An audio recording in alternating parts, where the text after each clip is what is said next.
Welcome to the City of Miami Beach Commission Chambers. We're glad to have you with us today. If you require ADA assistance or accommodations, please notify the city clerk or any staff member, and we will be happy to assist you. As a courtesy to everyone present, please silence all cell phones and electronic devices at this time. Lobbyist disclosure reminder. If you are a lobbyist appearing before the City Commission or any city board, you must have registered with the city clerk prior to participating. If you have not yet registered, please do so immediately. Presentation reminder. If you submitted a presentation within the 24 hours prior to the start of today's meeting, please check the computer located at the podium to ensure your file is properly loaded. When the floor opens for public comment, please step up to the podium, speak clearly into the microphone, and begin by stating your name and address for the record. How to participate in public meetings via Zoom. Once you have joined the Zoom meeting, go to the bottom panel and click on the raise hand icon to notify the meeting host that you would like to speak. As soon as the host grants you permission to speak, a dialog box will pop up on your screen with two options. Select the unmute button to begin speaking. After you finish speaking, mute your microphone and click on the lower hand icon.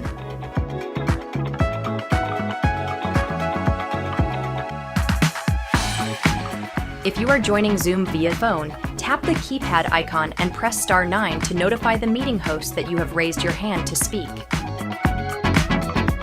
A voice operator will prompt you to unmute your microphone by pressing star 6. Once unmuted, you may begin speaking. After you finish sharing your comments, be sure to press star 9 to lower your hand and star 6 to mute yourself.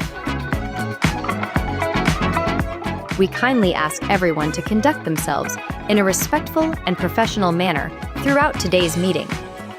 Thank you for your cooperation, and thank you for participating in your local government here in the City of Miami Beach.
Please take your seats. The meeting is about to begin. Remember to speak into the microphone, as this meeting is being recorded for public record. Please stand by. We are going on air in 5, 4, 3, 2, 1. Good morning, everybody. Welcome to the September Finance and Economic Resiliency Committee meeting. I am here with my friends, my colleagues, our city staff, our neighbors, stakeholders in our community. Beautiful Friday here in the most beautiful city in the world. So a lot going on. It's easy to get bogged down in some of life's daily back and forth, but we all need to always take a step back and remember just how blessed we are to live in such a magical, incredible city with the community that we have. So that being said, going to turn it over to our city attorney, Rick DePico, Mr. CFO, if you could make some comments, then we're going to get to the people's business. Good morning. Today's meeting of the Finance and Economic Resiliency Committee has been scheduled in a hybrid format with a quorum of the committee physically present and remaining members, staff, and members of the public appearing either in person or virtually via Zoom. In order to participate in today's meeting virtually, members of the public may dial 1-888-475-4499 toll-free and enter the webinar ID, which is 863-6059-5462#. Or log into the Zoom app and enter the webinar ID, which again is 863-6059-5462. Any individual wishing to speak on an item must click the raise hand icon if they are using the Zoom app, or dial *9 if you are participating by phone. Thank you, Chair. And I have just a couple of announcements. The following items have been deferred. OB1 and OB6 have been deferred to December FERC. MB4, MB14, and MB16 are just deferred. Items OB15 and 16 are linked if heard. OB24 and 25 are linked if heard. And OB17, 19, and 20 will be linked as heard. And we have one time certain. First up, 10:30 MB7 on the Fillmore Theater. I feel like I can call the title. No, I think the team would like a little bit more time, just given they have some people dialing in from California. So we'll give them a little time to get settled. We have a lot of neighbors here, and I'm hoping this is a quick item for OB3. We've had extensive discussions. I'm hoping this is just pushing it across the finish line. I want to, our neighbors that are here, get them out of here. Okay. But not in a bad way for you, not because we don't want you here. Item OB3, discuss the possibility of the city assuming control and managing the Sunset Harbors Towers, townhomes, and yacht club pump station. OB3. We've had a lot of detail, a lot of back and forth. John, welcome. Is this your first FERC meeting? Yes, sir. So you're getting thrown into the fire here. There's a lot of backstory we're not going to get into. But tell us how we're getting across the finish line here. So there is definitely a cost to assuming this lift station. The lift station was designed not to our municipal standards, but to a private standard. So it would have to be upgraded. Right now, there's no redundancy. There's only one pump. There is a gravity system, which we definitely don't want to acquire due to access to the actual gravity system and potential condition issues with the gravity system. As far as the lift station itself, there's a substantial cost to assuming it, a little over $400,000 initially, and then an annual maintenance cost. We have a higher maintenance threshold than in the private sector. That is around $60,000 per year to maintain that. But then we also have to look at the capital cost of replacement or major upgrades every 10 to 15 years. So that's something we need to look at in our capital improvement plan and as it relates to our rate study as well. Okay. So let me go ahead and turn it over. Agree, disagree, forever hold your peace. Yes, so again, Mark Halpern Rodriguez on behalf of all the Sunset Harbor communities on this one. Look, we sat down with the city multiple times now. We've gone over the cost. We had a meeting of the minds, I thought, where we were subsidizing the cost. And we were then agreeing to, I think, about a $30,000 a year sort of contribution for 3 years. It appeared we had an agreement. Just as a brief reminder, you know, this is, I think, our third time here. Back in July, I think the city first requested some additional time, and I think this committee asked them to go find documents that they said existed that, where we were somehow, through an agreement from our developer to the city, agreeing to maintain this thing. That agreement doesn't exist. It never did. So then we came back the last time, and the city said, despite sitting down with us a week or two prior, we need more time to look at the numbers. We don't, that's what they said. We have no idea what the city is doing right now. The city had an engineering firm put together all the numbers and an analysis. We then hired our own engineering firm. We sat down after that. We compared numbers. We said, we'll absorb the cost. What we don't want is, again, and I know this is kind of like, I've said it each time, is we don't want to run a public utility. Yeah, and It's simple. we're aligned with that. It's not your job. I think the liabilities that we'd be signing up for, maybe not directly to us, but what could go wrong as a community. We're stakeholders and stewards of the community. We can't allow that to happen. So where's the oxygen between us? Is it in the annual operating maintenance agreements or costs? I think it's in the ongoing cost and the replacement cost, but, Yep. you know, I'm just giving you the numbers Yep. that we've received from Hayes and Sawyer. They've done the analysis on the lift station, and we'll basically go whatever direction Yep. commission So desires. we're talking about, we have an agreement on most, however, we're saying it'll cost about $60,000 per year for the city to operate this. Sunset Harbor, you have operating costs of about $30,000 that you'd subsidize and essentially pay, but we have some sort of delta there where, because we're the government, my goodness, it just costs us more. Well, you know what, we did analyze what the Hazen report was. We went by the Hazen report. So we agreed to the 200 or 300, and you go out for bid in terms of that. The $60,000 have 5 people looking at the lift station. We don't, you don't need 5 people. 5 days a week. 5 days a week. So, you know what, you're gonna have alarms and stuff that tells you, which right now we do have an alarm, but we don't have an alarm when the city raises the poop. Yep. John, is there a way to get us to $30,000? I'd have to look into that Yeah. in more detail, but we do more inspections. We're a public utility, and we have a lot of responsibility to keep the environment clean, not to have sanitary sewer overflows. That's the point. This is a completely different lift station than what we actually put in place. So we would have to upgrade this to municipal standards, and we have a much greater responsibility as a municipality to ensure the safety of the community, so. And we're gonna pay for that. We agreed to pay the So, 300. but I have a question on that, because how many residents are impacted by this sewer pump station? 2,000, I believe. 2,000 residents impacted by this sewer station.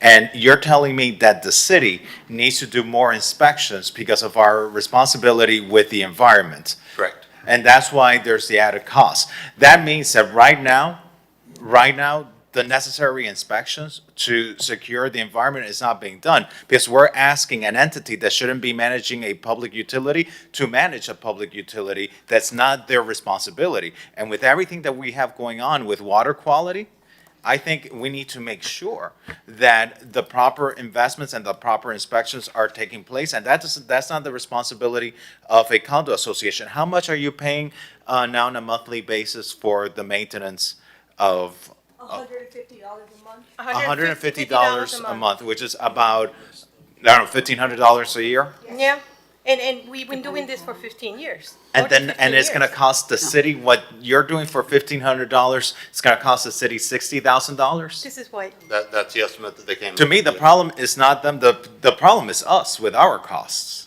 And we have to go back and figure this out, because yes, no condominium should be running a private utility for 2,000 residents. And this commission has already taken a position in the past that this is something that should be taken over by the city. So the concern is, how can we lower these costs so that we handle this pump station responsibly under the operation by the city?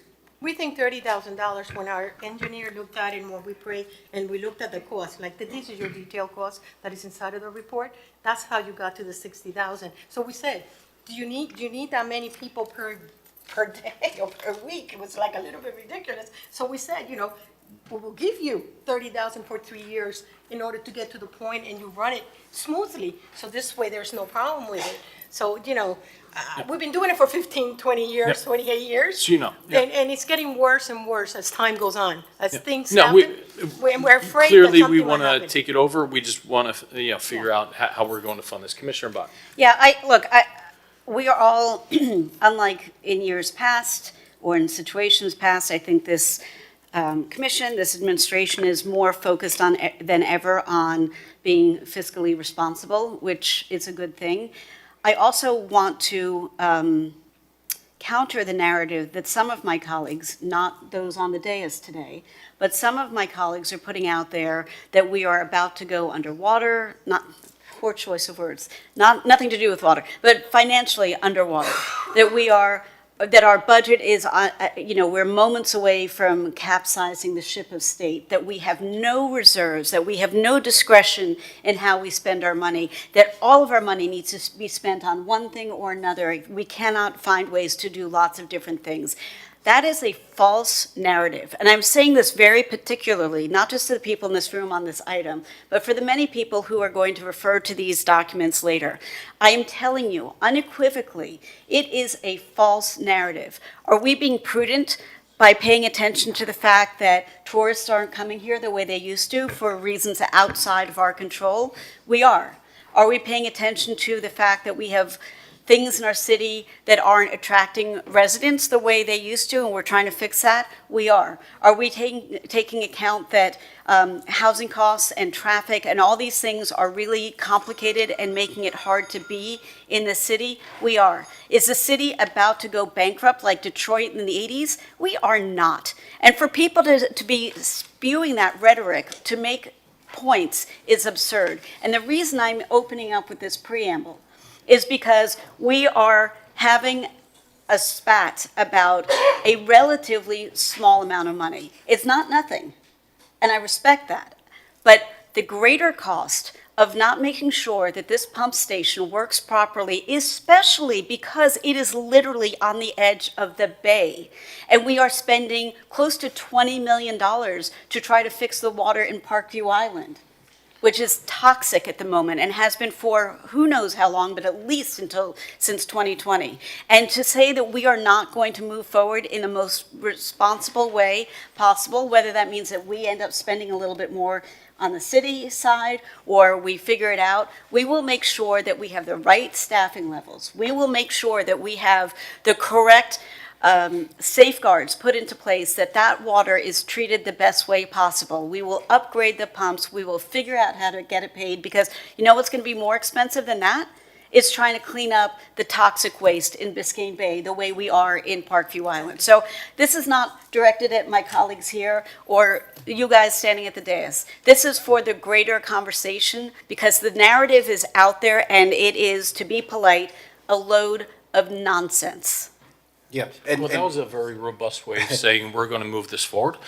Yeah. I'll move it. Yeah, just to kind of follow up on, no need? No, Okay. we're good. How do we So- get it past the? Yeah, so John, The inside. I think what I'm looking at here, I want to give direction to move this forward to the full commission where we're going to take this over. I ask you to go back, really fine tune the analysis to see what we can do, especially on the ongoing operating maintenance, to get those costs more in line or congruent with where Sunset Harbor is, but recognizing perhaps we need to do more because, and it's a great example of why we need to take it over, is because they're not experts at doing this, but work with the neighborhood, find out what they've been doing, see where we're able to be more prudent to kind of get in line with them. Understand we're probably not going to get to their number, but let's see if we could do a better job of bridging that delta. And we give them any easement that they need, whatever easement that requires, we will give it to you. We will open to that. My only question is, this is similar to how it was left the last time, and my fear is that we're going to be back here in 4 But or we're going 5 to move it months. to the full commission. Okay, got it. Right? And if we can't bridge that delta, we can't bridge the delta, we're going to find a way to offset that $30,000, right? We're actually doing, we're going to do an analysis of ways where we can cut frivolous costs in the coming days. So I'm confident that like Commissioner Abbott said, we are being very prudent with our taxpayer money, but this is, we'd be penny wise, pound foolish to leave this in your hands despite the best efforts that you've done over the years. So we're going to move this to the full commission. Mr. CFO. Thank you, Chair. I think in hearing the discussion, there's obviously an interest in it back to commission, and I think hearing the discussion was that the association was comfortable covering the initial upgrade cost, and really we'll leave it maybe as a to-be-determined discussion on the annual contribution. But if that's correct, I think this would be, I believe the motion would be to return to commission with a favorable recommendation to direct the administration to negotiate an agreement with Sunset Harbor Condo Association and shift responsibility for operating, maintaining, upgrading, and renewal and replacing of the sewer pump station, with upgrades to be covered by the association and the annual contribution for operations and maintenance to be determined. Excellent. So we'd have to have someone make that motion. I move it. I'll second. Thank you. All in favor? Aye. Aye. Thank We'll show the other Thank page. you all. Appreciate Thank it. you all Thank for you your very efforts much. on this. Thank you very much. Let's hear from our Economic Development Department. Let's do OB 24 and then also leeway that into NB 11. Let's hear both of those. And Stephen, perhaps be a little concise with 24 because that'll kind of dovetail into our conversation with NB 11. Thank you. Let me call, OB 24 and 25 are linked, similar items. So OB 24 is Economic Development Department update, steps taken to improve business retention and attract businesses. And OB 25 is discuss possible economic incentives to attract more businesses to the city and expand existing programs. OB 24, OB 25. Good morning, Chair and Commission. Just Stephen Anthony, Economic Development Director.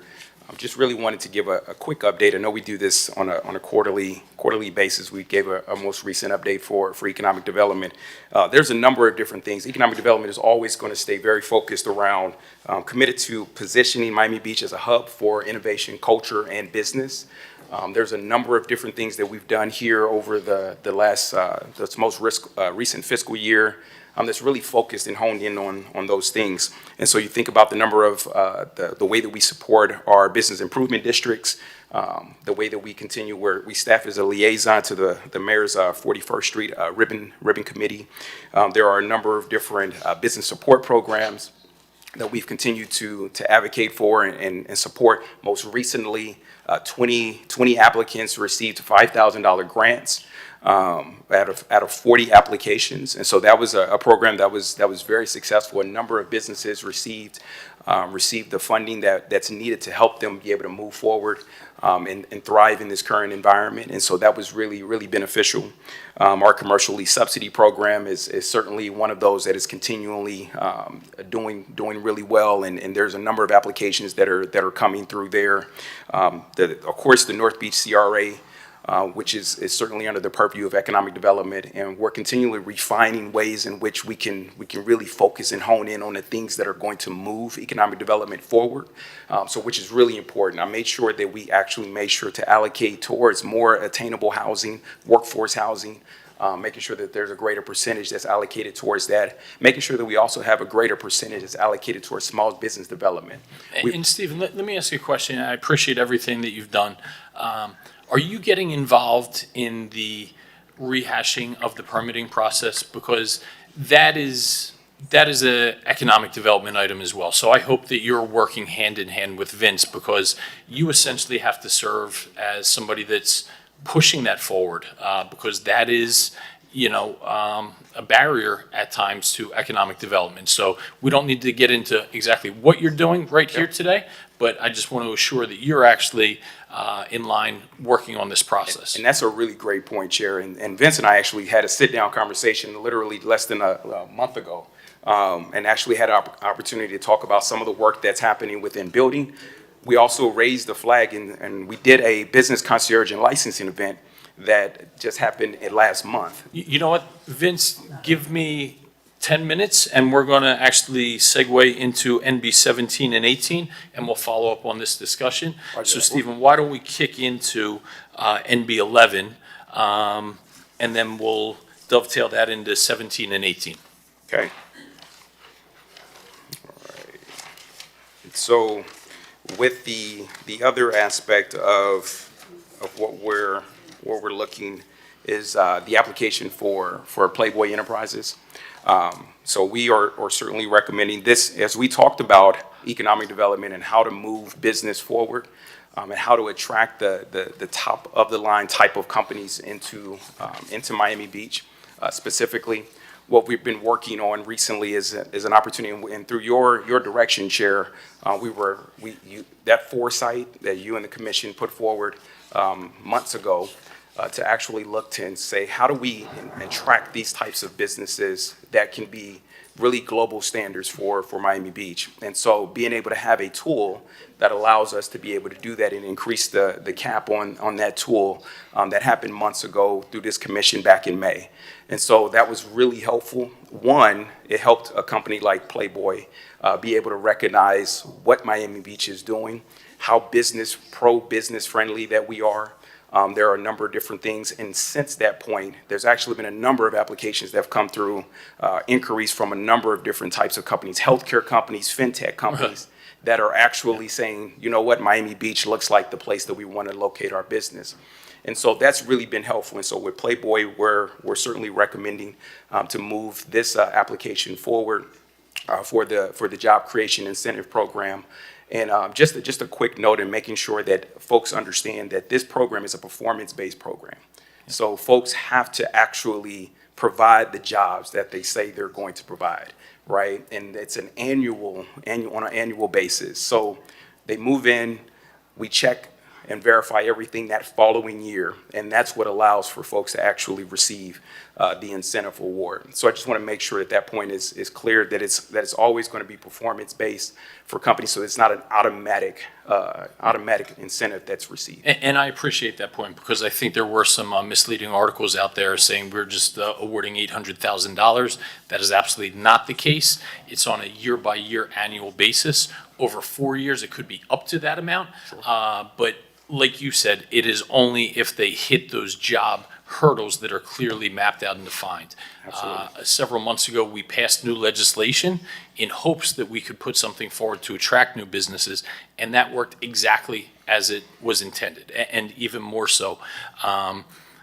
What we're looking at here, this isn't just about one application, right? This one application, yes, is going to bring upwards of over 100 to 150 white-collar professional jobs to an area of our city that we need it the most, to Lincoln Road that we all look to and say, how can we revitalize this? How can we restore this?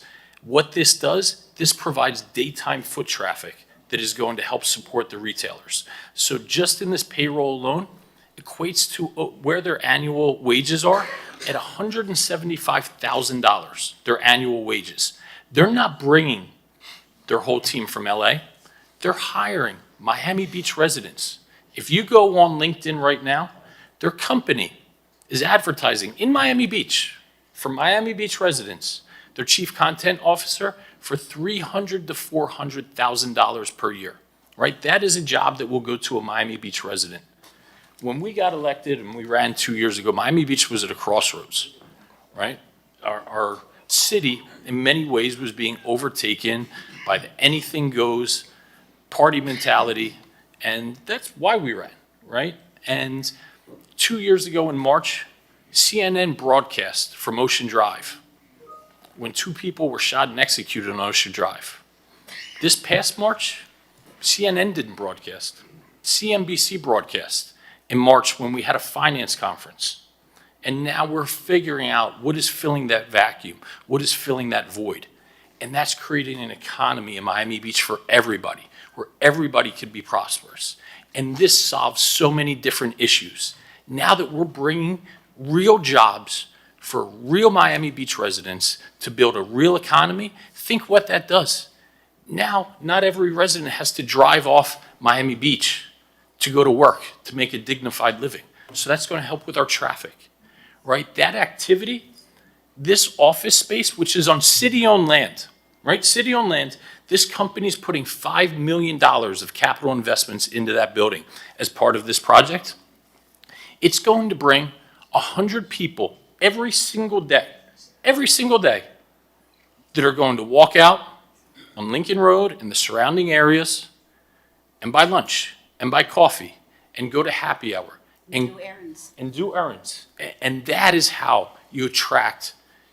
They're not going to go to Cheesecake Factory, right? They're going to go to our mom and pop businesses, right? Those are the types of people, that daytime retail activity, that are going to help restore and revitalize our small mom and pop businesses.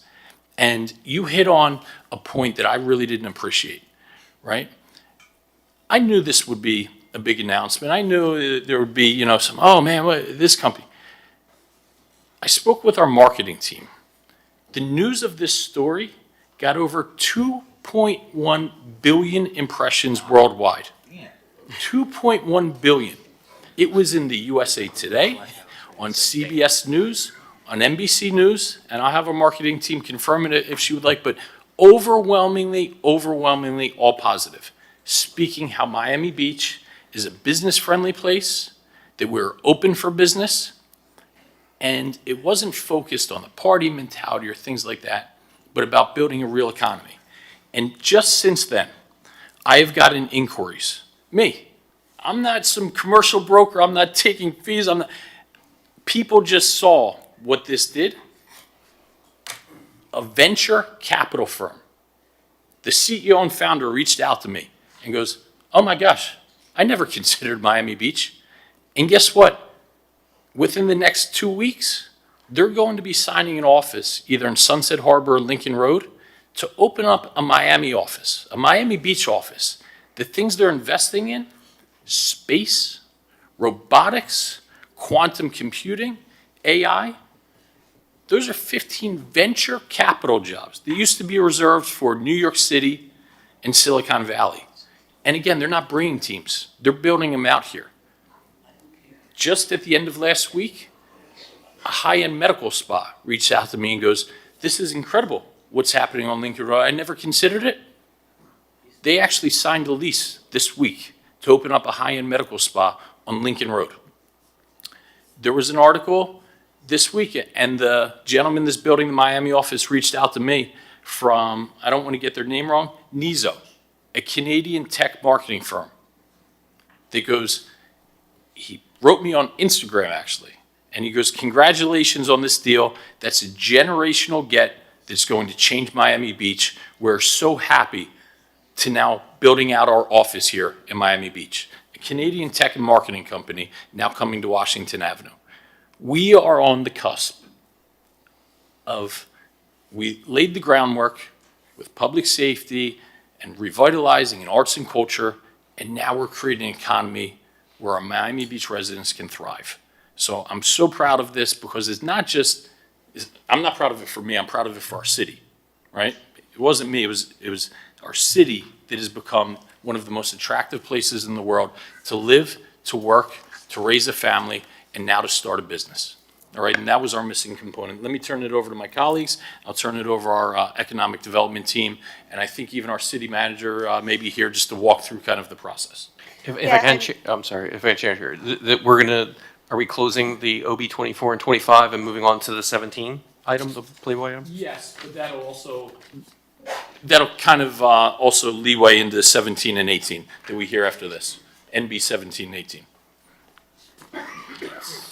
So, what Joe said is spot on. And, you hear, I don't even know where to start. I came up as an activist, as you guys all know. And the activism is the passion that fuels the desire for change. The thing that I find deeply frustrating is people select the information they choose to receive now versus 10 years ago, is that the activism is still as passionate and valid as it has always been, but the facts are missing in action. And it is infuriating because instead of people saying, wow, so now we can be all the things that were great about us 10, 20, 30 years ago, we're turning into something else. We're turning into a sleepy city where nobody can have any fun. We're turning into insert adjectives here. That is not the case. We are doing all of the things at the same time. So yeah, we have a little bit more law and order. And you know what? It's serving us really well. And yeah, we can still go out and party till you drop. I mean, feel free.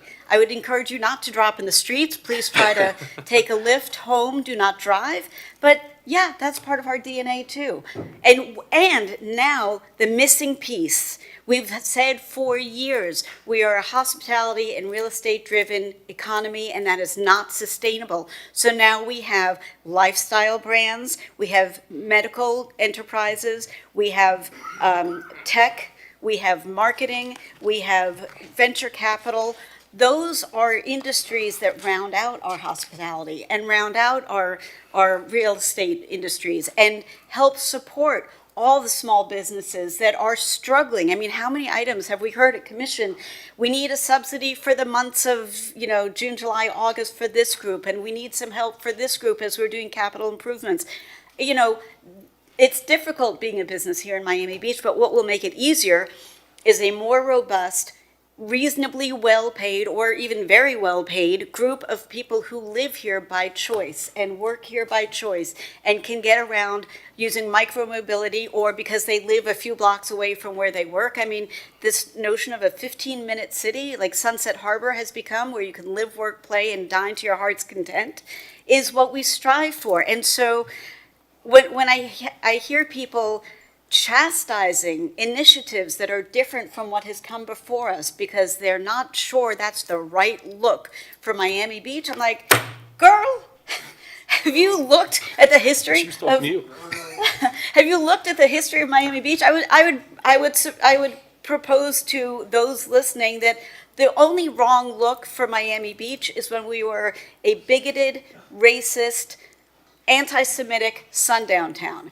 That is not the right look for Miami Beach and never will be again. But that's not what we're talking about. We're talking about attracting people and ideas. We're talking about having people put their kids in our schools, which will make our schools better. We're talking about having a greater tax base that isn't predicated on billionaires who spend 2 weeks out of the year in their 5th condo in Miami Beach. We're building back our community. I'm so proud of you for doing this. And I know you say it's a village, and it takes the commission to vote. And Stephen, you're here doing this. The whole administration has been behind this 1,000%. But it takes somebody with the ideas, the vision, and the drive to push it forward, and that's what you've done. I commend you. I'm thrilled about the change that we're seeing. I want to have it percolate down to smaller businesses as well, which is what we're going to talk about with Vince a little bit. But all kudos to you and the team. So thank you. All of us, to our city. Mr. CFO? So I believe, so we'll show items, just so I can clear my items here, is we are going to show items OB 24 and 25 were heard and closed, and then MB 11, it sounds like that you're going to be, to return this to commission with a favorable recommendation approving the Playboy Enterprises International Job Creation Incentive Program application as presented. Commissioner Fernandez? Yeah, and I just want to highlight because, and again, Commissioner Magazine, thank you, because this is a catalyst for our economy, and not just for our economy, for the residents of our city. Direct jobs, the economic impact on the direct jobs over a 4-year period, $11.4 million. Per year. That's per year. I mean, that is incredible. That is incredible. Yeah. When you look at the proposed investment in terms of renovation and construction work, $4.8 million being invested there. All of this has a ripple effect on our economy. And I think you stated it best. When those headlines went around the world and other businesses saw that this company is coming to Miami Beach, it piques their interest. It tells them that's where we want to be. And so I just want to congratulate you. I want to support you in this effort. And most importantly, I want to thank you because you've had the vision for it. You've not it's easy to have vision, but you've delivered on the vision. And I think this will only continue bearing more fruits for our community. Proud to support you. Incredible. Thank you all. And then on the motion, I guess we'll show Commissioner Bott making the motion and you seconding it. Perfect. And then all in favor? Aye. Okay, the item passes. Item passes. And I believe the next item you had recommended was MB 17 and 18 you wanted to heard together? Okay. So read in MB 17, discussing strengthening small business outreach and permitting guidance. MB17, and then MB18, discuss strategies to ensure that third parties retained for compensation by businesses follow through on obtaining all required permits, MB18. Yeah, so I brought these two items, and I'm compressing them into one conversation because they're part of what goes on. So I want to commend you. I've seen emails and city Facebook posts about outreach and, hey, did you know you can come in and do X, Y, and Z? So I think that's great. I want to hear more about how you reach people who aren't, don't know that they can sign up for these emails, who don't go on social media, who might not speak English as their first language. I mean, so I want to hear that. And I also want to really understand if there's anything we can do, because what I hear far too often, especially from the small businesses, is I signed a lease, my neighbor came in as I was figuring out how I was going to go through the process and said, I can help you navigate the process at City Hall, and they claim to be permit expediters, or they claim to be able to hook people up with the right people to talk to, and they go through all the motions, and 5 years later, in a BTR audit, it's determined that something is missing. And so the business might have been able to open, but shouldn't have technically. And it's not through a fault of the business owner, unlike one that we had who knew very well that they did not have a BTR and ended up operating as a speakeasy, literally, until it was finally shut down, which is, I mean, talk about movies, that's a good one. But in other cases, we've had people who are like, oh my God, they told me I did everything right, and now I'm being faced with a $70,000 fine, not even a fine, but back payment over 5 years, but the person who did this for me said that it was done correctly. So it's not the business owner who's doing the wrong thing. How do we make sure the business owner gets all the information, that we reach them where they are? Because there are plenty of business owners who have no idea you're supposed to go to City Hall to get X, Y, and Z. And then if they have somebody representing them, how do we make sure that we have that person in the file so that if there is some malfeasance, it can be brought back to the person who did it, and that person is held accountable. So with that set up, take it away, you guys. Good morning, Honorable Commission, and thank you for the opportunity in bringing these items up. With the support of our leadership, when I came on board, we found some critical needs through the ad hoc committee and other avenues where the public came forward and brought up these very same issues that you guys heard and have made them legislative items. I'll start with the more pedestrian outreach. So good old-fashioned flyers, quarterly events that have brought in the public where they've been able to resolve issues on the spot, on time. But more significantly, the support, like I said, of leadership to reinstitute the walkthrough process that we have on Tuesdays and Thursdays. One of the greatest success stories just hit the finish line last week, where a yogurt company was able to apply for permit, get the permit, and be ready to go in less than 2 weeks. That is amazing. I'm sorry, can you say that again for the record? 2 weeks. No, the whole thing. They applied on one walkthrough day, they came back, got Durham squared away, and on the second walkthrough, they got their permit. So they came into City Hall, and within 2 weeks, they were open for business. They were ready, they had their permit in hand, and they had very little work left to do, and they knocked it out. We've also instituted other things through the building code that I allow for early start permits and things of that nature. So the temperature and the values are there. We see the need, and we're working with the industry as much as we possibly can. We've also synergized and reached out with our partners at the Department of Environmental Resource Management, otherwise known as DERM. All right, and they've actively come in. They've set up a kiosk with us here right now. We're going to be doing some reconfiguration to make it a little bit more synergetic, if you would, when the folks come in and are applying, to give them a little bit more privacy to be able to interact directly with that reviewer on the other side at Miami-Dade County. I started with those are the small ones, but the big one that's coming up is a truly customer service-based initiative of a concierge. So you will actually be able to have your hand held from beginning to end of the process. And to be clear, that is if you're a small business, because, Yes. you know, the developers come in and they basically have that because they have their staff of lawyers and, you know, a whole team of people, and they do this for a living, as opposed to somebody who's retired from teaching, has always wanted to open up a yarn store, has no idea that you need to change your use from a bakery to a yarn store because a retail space is a retail space, opens up the yarn store, and then all of a sudden is like held up by Durham because the grease trap isn't big enough for a yarn store, you know, like, or whatever. So you're talking about, if you have the dream of having your own small business, there will be somebody who will be your point person all the way through the process from start to finish, who will be able to find the documents, figure out who you need to talk to, all of that. Make those connections, yes. That's exactly the So- initiative that we're launching. Are you and cloning moving forward. Lenore?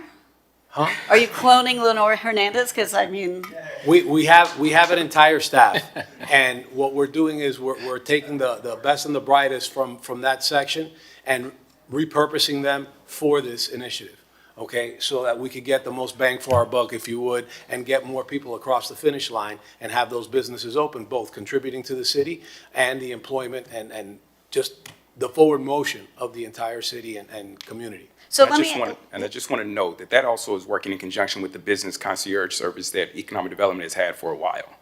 And so what I do love is that I know that Commissioner Magazine implemented in terms of marketing, additional marketing dollars. What I realized, I had people raise their hand and say, how many people knew that economic development had a business concierge service? And literally there were 2 people. yeah. And so the idea of the fact that now we're able to work together, when folks come into economic development, small business who's just has an idea, they have one point of contact. That point of contact then connects with Vince and his department and say, okay, here's what the business is looking for. So that way there is not this back and forth that you always hear about. There's literally one person who you can usher through the process. This is so happy making, I just can't even, and it's a great antidote to the way the day has started. So, so here's the other question. Like the thing that seems like it might be missing, but maybe you guys are covering it somehow, is the use change for people. Like it kind of gets covered in building, but it's really esoteric for a lot of people. And the other part that I'm not quite getting yet is, where is the best way to capture the people who want to do business? Is there an opportunity in the city? Is there an opportunity to do some kind of outreach to leasing agents and real estate companies? Because I think they're the first point of contact, right? When somebody is looking to open a new business, they need to do it, unless they're running a home-based operation, which is a different conversation. But if they're doing, you know, a retail business, they have to find the space. So, and often we hear, you know, well, my leasing agent never told me that. And it's probably because the leasing agent didn't know, right? That there was a thing that had to happen because it's sometimes very weird and esoteric and seems counterintuitive. So is there also an opportunity to broaden all of what you're doing? And because I want to catch everybody who goes into this funnel, not the ones who are self-directed enough to figure out, oh, I do need a BTR, or, oh, I would like to know what Miami Beach can do for me. So you guys look like you've got a cat. I'll let Vince get to the first one, but I have Okay. the second part. Absolutely. So, and to your previous comment, you identified it and hit the nail on the head. The bigger firms will have robust design teams. They'll have their own contacts. They'll have their own, they'll set up meetings, which me and my staff have made ourselves nothing but available at every opportunity to help guide people and identify any hurdles they may have in the process. But further, our partners in economic development have been leading the way with these quarterly meetings, bringing everybody in, sounding the alarms, come on in. We also have all the contacts of all the contractors and everybody that's been involved in the permitting process, and we email blast all our initiatives, all the new progress that we've done with regards to walkthrough, with regards to public outreach initiatives and things of that nature. Are we working with the chamber? We do, so that's the other, so our business concierge and Sorry. licensing event, what we do is we reach out to all of our partners. So we reach out to the bids, we reach out to the chamber, we reach out to all of our partners and say, hey, any of your contacts that have anything to do with businesses, come on in. And so what we realized is there was really great feedback from the most recent one that we just had in August, and we're working on the next one as we speak. And the idea was that we actually moved it. It was going to be just twice a year, we said, you know what, let's do this quarterly, because our partners are really, really helpful in this process, and everyone that came in said, wow, I didn't know that Miami Beach does this. And so let's make sure that we're doing this more often so that folks really get the information that they need. And so we're actually going to up the number of times that we do this. You know, another idea might be to have a booth at the trade shows at the convention center, because that's all about building business. And even if you're there working for your, you know, L'Oreal at the makeup show, whatever it is, you might have a dream of having your own makeup line. And, you know, we'd like you to do that here in Miami Beach. So, you know, in terms of outreach, I really want to put on the thinking outside of the box hat and go everywhere where people may be. High school job fairs, college job fairs, you know, you never know when somebody is not going to take a linear path, or what we have usually thought of as a linear path, and we want to make sure that people know that we have the resources. It's a question of time, you know, 2 hours here, 2 hours there, whatever. And I would also, I'm so excited about this. We haven't really talked about the person, you know, the bad advice giver part of this.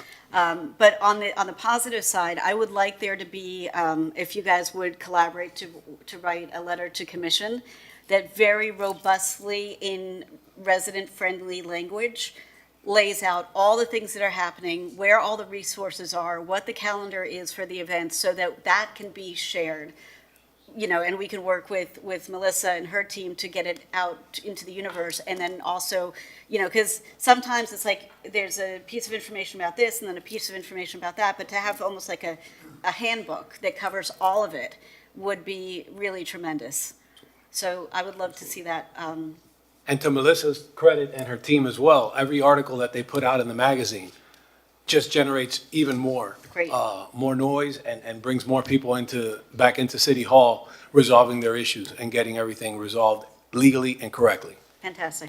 And Vince, sometimes the issues are out of our hands, and one thing we hear continuously is with Durham.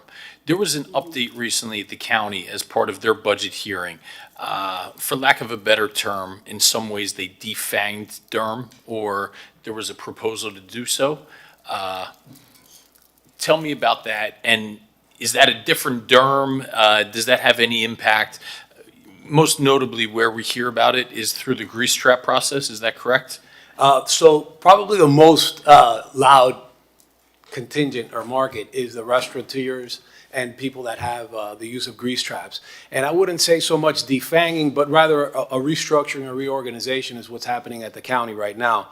And it's actually streamlining a lot of some of the You're more a hang-ups. politician than me. Oh, my God. I apologize. So the reorganization that they've gone under is they've put all the folks that touch anything permitting and put them under the building department in RER, so that they're on the same timetable, they're under the same time constraints and the same leadership. Everyone's marching to the same beat, okay? The legislative portion, that's staying downtown, and basically where they stayed out. The policy folks are staying in that silo, if you want to call it something.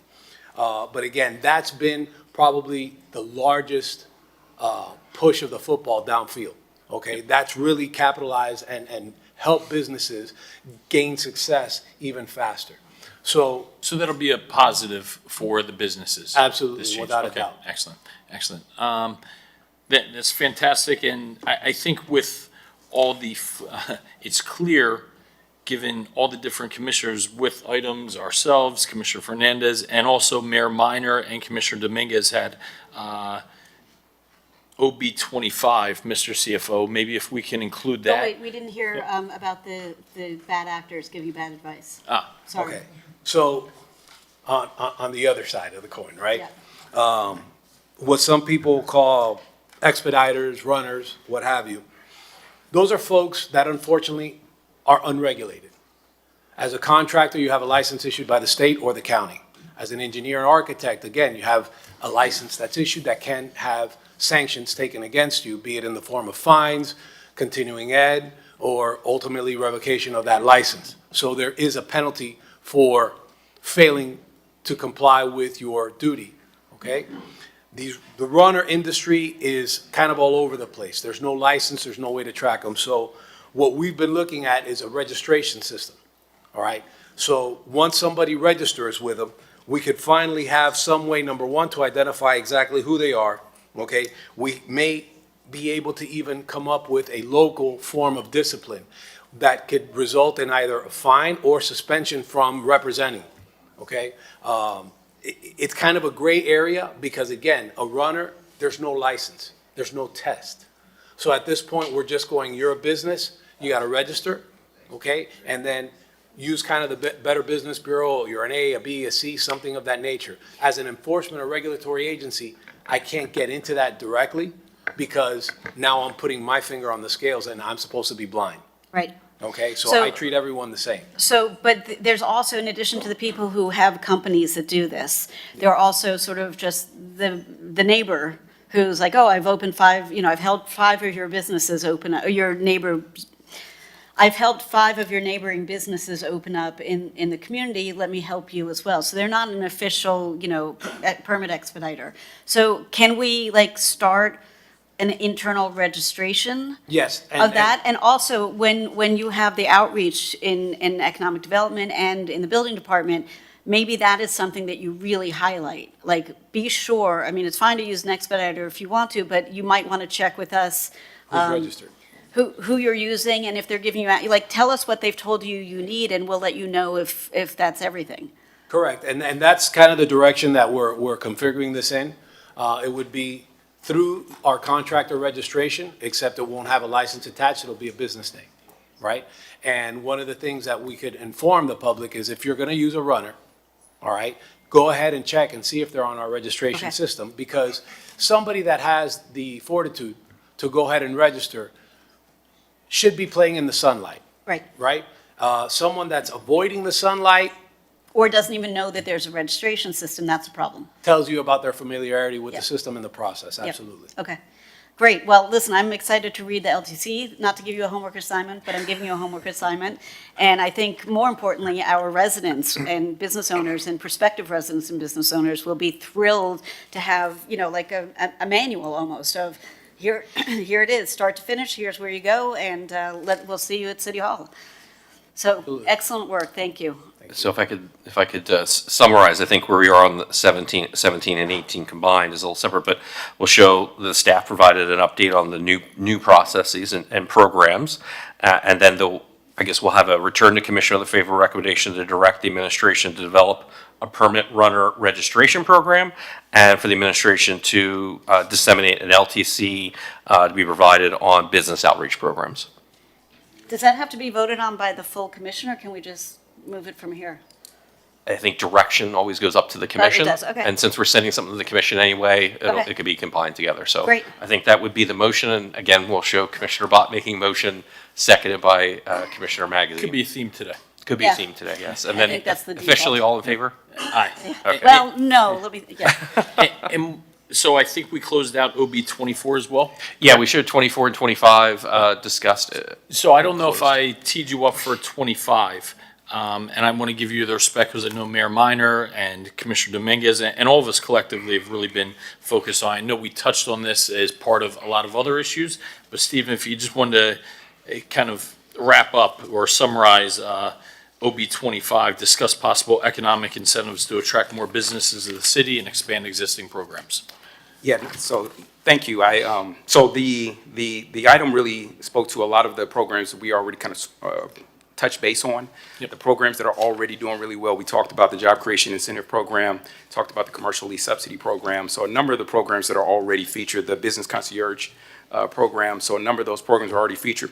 Here, there's just to highlight a few things that are just new ideas under consideration.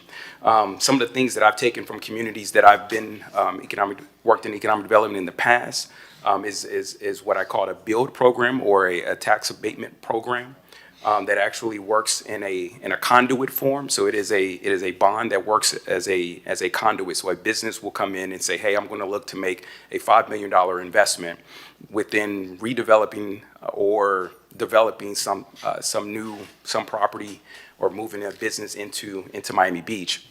What they would do is then they would actually, the administration would then we would issue a bond. It would serve as a conduit only, so which means that there wouldn't be a financing component to it. So it allows then that the title of the real or personal property would actually be in the name of the city, which would then allow for a tax abatement over a certain period of time, right? And typically what I've seen these do is up to 10 years, really not going above and beyond that because it matches up with the financing of the company itself. And instead of actually paying the actual taxes, what the company would pay would be a payment in lieu of taxes. And so they would still make a payment, right? So they would still make a payment. It wouldn't be as if they're not paying any taxes for that time period or any amount during that time period. But what's helpful for the business is that now you have a consistent payment that you're going to be making over a course of period of time, so you know exactly what you're going to be paying. And so that certainty is what businesses are looking for. And you've spoken with legal about this? So we had legal chime in. We had legal chime in on aspects of it, and we're finishing working through some of the logistics. We learned that, of course, that the state of Florida does issue these types of bonds, and so forth. And so we're working through exactly how we would implement. That's the next step for this. So it's interesting because when I was running, I was talking about this kind of an idea for affordable housing development, and I was told that we couldn't because the state of Florida governed what kind of tax abatements you could do. But because this is business, So what's it's the an economic, loophole? it's an economic development tool, and so it's typically what you've seen with the state. The states usually utilize this for industrial. So you will hear the industrial revenue bond, their industrial bond. And so it's typically utilized for major manufacturing or industrial types of facilities that folks are building. And so that's where you've seen these types of projects utilized within the state. And so there's an opportunity to just sort of reimagine that side of it. Again, there's no revenue component to the bond itself. So you're not issuing a financing tool. You're issuing a tool that would allow the business has to agree to actually have their real or personal property be maintained, titled in the name of the city for a period of time, which some businesses have challenges with. But what it allows for that opportunity is to have now over a certain period of time, which will all be done by and approved by the city. And also, I just want to note that the only part that can be abated is local. So you can't abate county, you have to work with the county, you can't abate any other taxing jurisdiction. You can only abate specifically what the city would actually have collected during that time. But it does allow us another attraction tool, and you've seen this type of tool utilized in a number of places. So we're further evaluating how to potentially implement something of that nature. So that's the one I wanted to just to highlight, in addition to grocery store incentives, because we've heard a lot about grocery stores. Can you give us an update on? And so we've heard a lot about grocery stores. I've heard the attention from folks around grocery stores. And so when I worked in DC had a grocery store incentive program that basically allowed for certain fees that are associated with grocery stores to either be waived or reduced, just to attract specifically for grocery stores. And so that's another area that we're evaluating and making sure that, that's something that we can potentially implement. Excellent. But like you said, one of the first things you said about housing and stuff like that, if we don't have grocery stores or we don't have a movie theater, a lot of that is market driven. It's because of the demographics. It could be lack of density, lack of housing in an area where we lost full-time residents. Well, guess who goes to movie theaters? Are those residents. So if we want to support our businesses, the best way to do so is through curating better demographics in our city. Absolutely. Excellent. Having fun yet? It's been an exciting few months, right? Plenty. Yeah? Plenty You of. enjoy living in Miami Beach? Absolutely. Thanks to someone's recommendation. Incredible. I do notice that I don't remember you having gray in your beard during your interview process. There you go. Yeah. Well, it does. You wear it well. This city will do that to you, Tanya. I know, I'm aware. As you can Happened see. that fast. Excellent. So let's, I think we're closing out OB 24, OB 25, NB 17, NB 18, NB 11. Correct. We've had discussions, there's been a few motions on that, but. No, yep, all good. Perfect. A lot of Thank you, small gentlemen. Thank you. And thank you, Heather, and the rest of the economic development team. True team effort. Let's hear from our friends about what's happening at the Fillmore. MB 7, Let me call that real quick. MB7, discuss Live Nation's proposal for the renovations of the Fillmore Theater. MB7.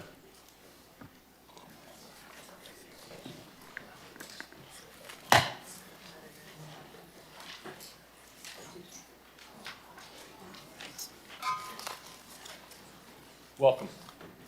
Good morning, Commissioners. Daniel Alzuri, Assistant Director, Facilities and Fleet, here to discuss the Fillmore project. Just to give everyone a little primer on the history of how we arrived at this spot. In 2022, the GEO bond for art and culture was passed with $29.1 million being earmarked for the renovation of the Fillmore. In January of '24, we were directed by commission to explore a potential new theater to replace the Fillmore. In April of that year, there was a discussion at commission to compare the merits of a new theater versus a full rehabilitation gut reno of the Fillmore. We took this idea and many pictures and history and background to a virtual public meeting in August of '24. And the residents showed no support for a new theater or a gut renovation. So they resoundingly said, "This is a fantastic venue," and that's a quote. It's already a fantastic venue. So we explored we engaged Live Nation in exploring a more targeted renovation that accomplished two things. One, it addressed all of the recommendations from the last facilities assessment, which were structural, mechanical issues that a building of that age is going to have. And it also addressed all of the operators' critical needs, which included production gear, acoustics, backstage facilities, to bring this theater to what it should be. And it's a world-class facility. So with that, we're now considering a proposal from Live Nation to enter into a partnership for this renovation. And I will hand this over to somebody that requires no introduction to talk about Live Nation's involvement as a partner to the city and the history of the theater itself. Thank you, Dan. I thought it would be helpful and productive for everybody in the meeting, and certainly our commissioners, to have a little background history. You know, when I served, Abraham Lincoln was president.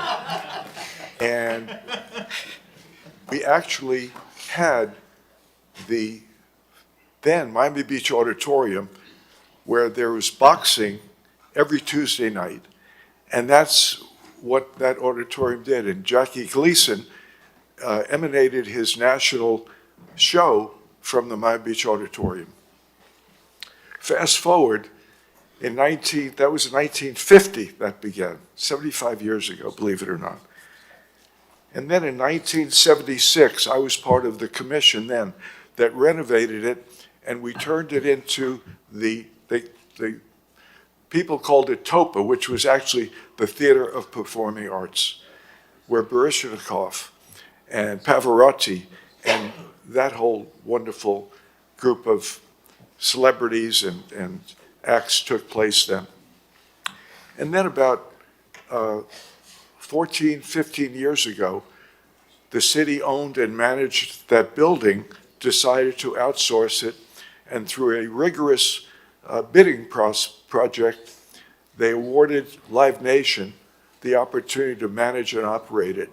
And they turned around $1 million a year loss into a $1.2 million gain for the city. About 100 shows and events appear there throughout the year.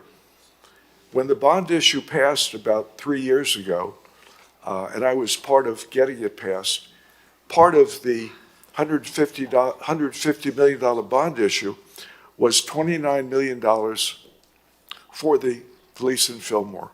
The rest of the money was for all of the other venues, about over 20 of them around the city, to be upgraded and improved, from the Botanical Gardens to Holocaust Memorial to the Art Deco Center and on and on. After a study that the city engaged MC Harry, they came back with a laundry list of items from a leaky basement to all kinds of things that were necessary and needed. That's why we're here today. And I see this now as a legacy for this city commission to move forward with a great opportunity, a partnership with Live Nation. You're going to hear today what Live Nation is planning to do with the building to upgrade it, improve it. Then you hear from the financial aspect of how we can move forward.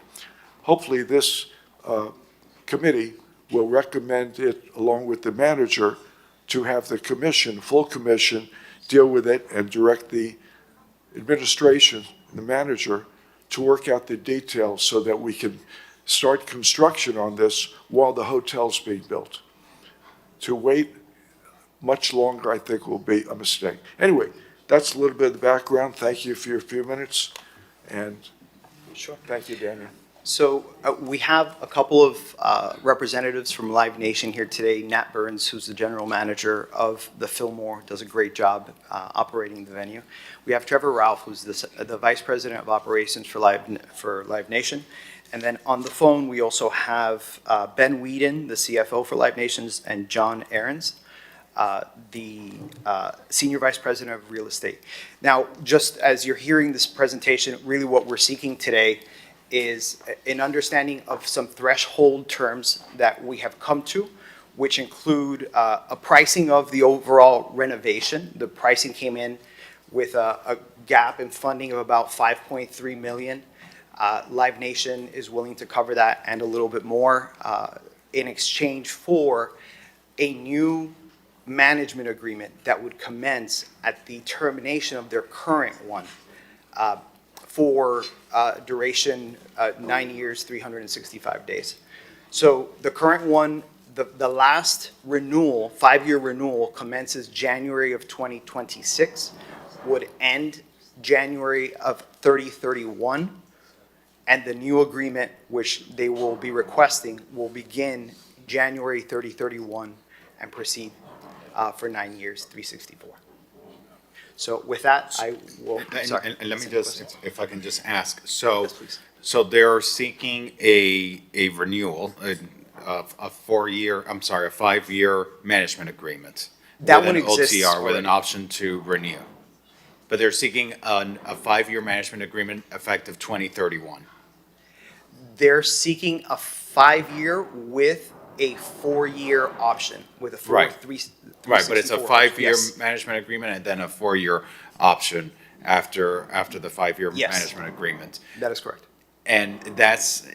But even though, so they don't own the property, this is a management agreement, they're going to be contributing towards the permanent long-term investments?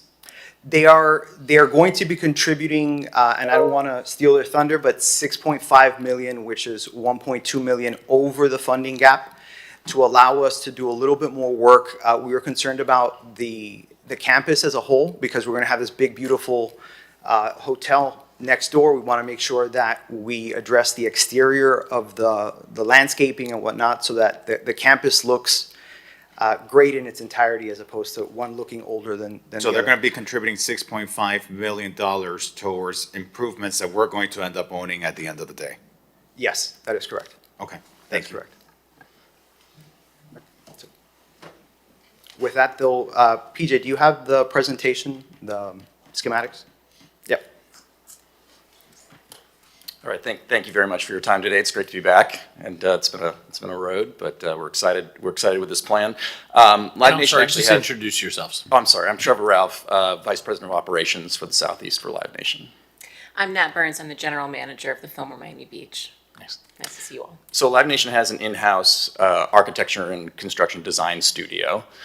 John Ahrens is on the line with our Blueprint Studio. He's going to talk you through a little bit of what the design looks like now with the new scope. Great, thank you. Can you forward to the next slide in this?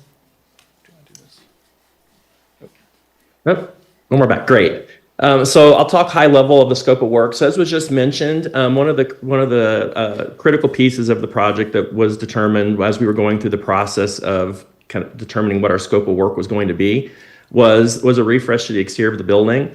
So, so high level, the exterior of the building, we're repainting the entire exterior, putting a new marquee on, refreshing the landscaping. And then more structural pieces on the exterior, we're replacing the entrance doors, because they're past the end of their life, which I think, as all of you know, a lot of the systems in this building are. So also then overarching on the building, we're updating the mechanical systems in the building and then going through each one of the existing public-facing toilet areas in this building and upgrading plumbing and all of the finishes in these toilet rooms to make them functional for, another 30 years into the future. One of the things that was also mentioned is we really felt strongly that with the GEO-bond funding that was being put into the building, we wanted to make sure that we were providing enough newness when this was reopened so that when people come in, it'll feel like a complete refresh. So in addition to the basic geo-bonding funding that was provided for lobby spaces for new carpet and new wall finishes and new lighting, we also are going to go in and redo the bars and recreate them and have all new bar equipment in those. So when you come in, the entire thing will be new and fresh and consistent with what we're building now in other markets. So it'll be set up for success for the next 20 to 30 years. In addition to that, we are doing a painting and refresh of the office space on this level. And you see in the purple in the upper corner, we're going to revamp the premium lounge. It's in the upper corner of the building. The biggest structural piece that we're planning is in the lower seating area. There's those current platforms that are in there. We're proposing to take those out to increase the standing area on the floor a little bit, make it a little bit larger, and so it'll allow us to have more efficient seating when we actually do seated events in here. But the remaining current terraced fixed seating that's in the building will remain, but will be completely refreshed as part of this project. So there'll be new seats in there, and the interior, this will be painted. We're also adding, if you see in the light purple up near the proscenium opening of the stage, and we're proposing two VIP platforms that'll be accessed from the side. Back of house, we are proposing some modifications to the loading facilities. After the loading dock was modified as part of the hotel construction, there's just some further improvements that we think would really help us to be able to make that loading situation the best it can be based on the space that we have allocated. So there'll be some minor modifications back there, in addition to complete refresh of all of our dressing rooms on this level and the offices on this level. Again, all of these areas will get new lighting, painting, carpet flooring.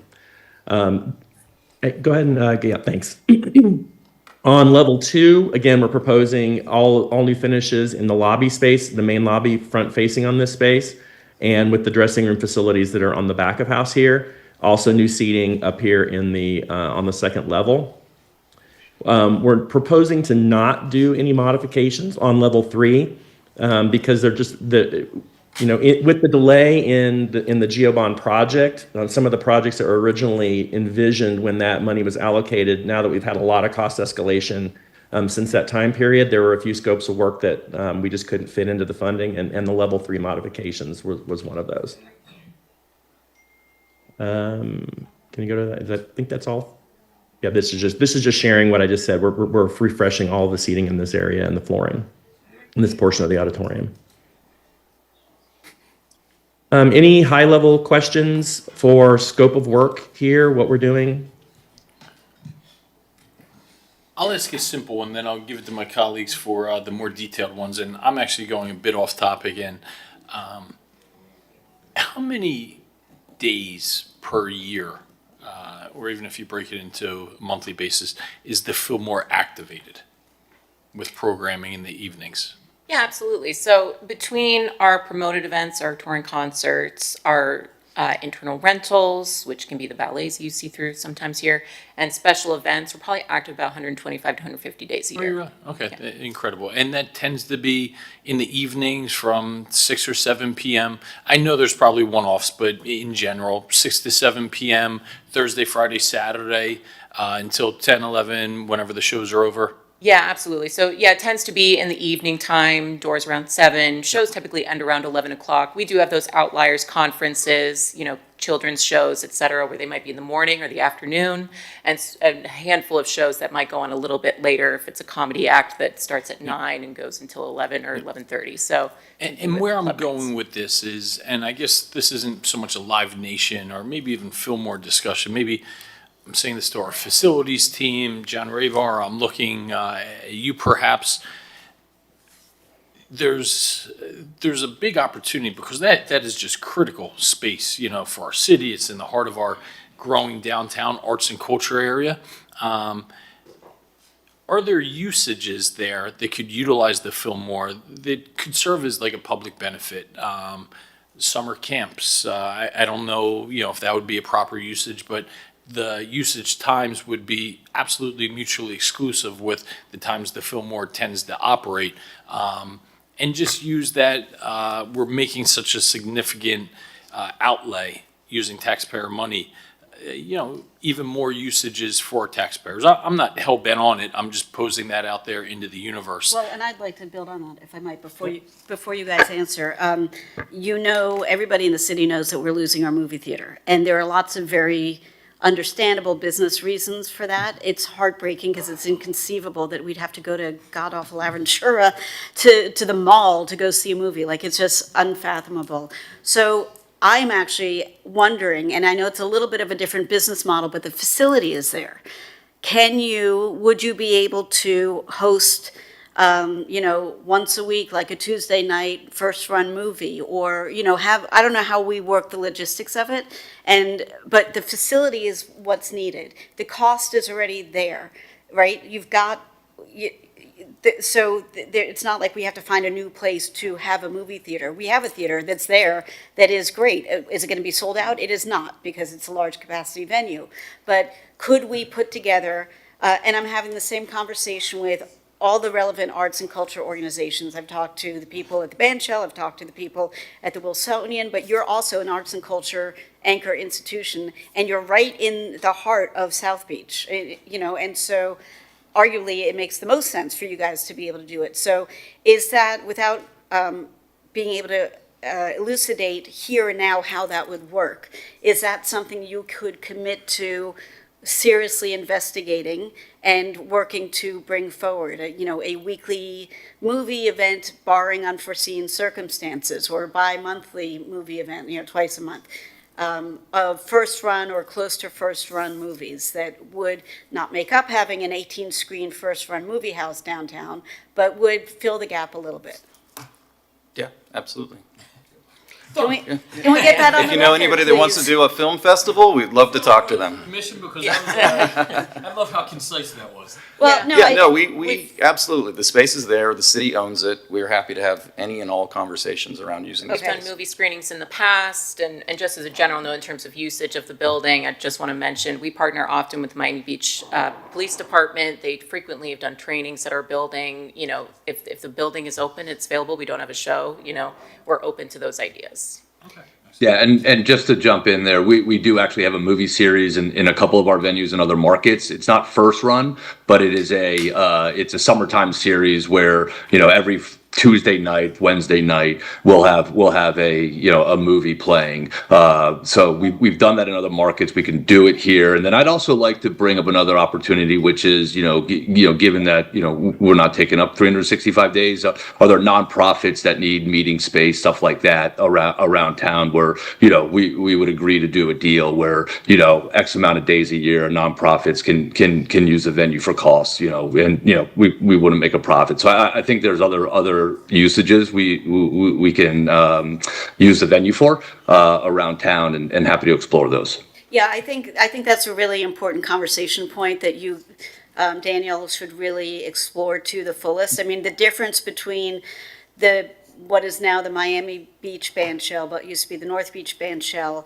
and how it was activated for the last 20 years or so, versus how it's been activated now that Rhythm Nation is, I always do that, Rhythm Foundation. It's not like Janet Jackson's up there programming stuff. Rhythm Foundation has taken it over. It's gone from a somewhat moribund facility with events once a week, maybe, to events 2-3 times a week, and all different kinds of events, attracting all different kinds of demographics and population groups and interest groups, and it has been transformational to that part of the city. And the reason I say it is because we spoke at length about economic development, and the small businesses around the band shell now are blossoming and thriving, and because people go see a show, but they get a slice of pizza before, or they stop for drinks before, or they go out to dinner afterwards, and that's what I want for this theater to become. You guys bring in great acts, but it's like a big deal when you buy your tickets 3 months in advance. I want it to be something that every week or every couple weeks people can just wander into because there's something great going on. That, like, I'll call it the Rhythm Foundation effect, and so it will help with what Lyle is trying to do on Lincoln Road, because you've got all these restaurants there who are starving for customers, and if you've got people coming in to see a show, then they can go have a bite beforehand, go get ice cream afterwards. It's the symbiotic economic development ecosystem.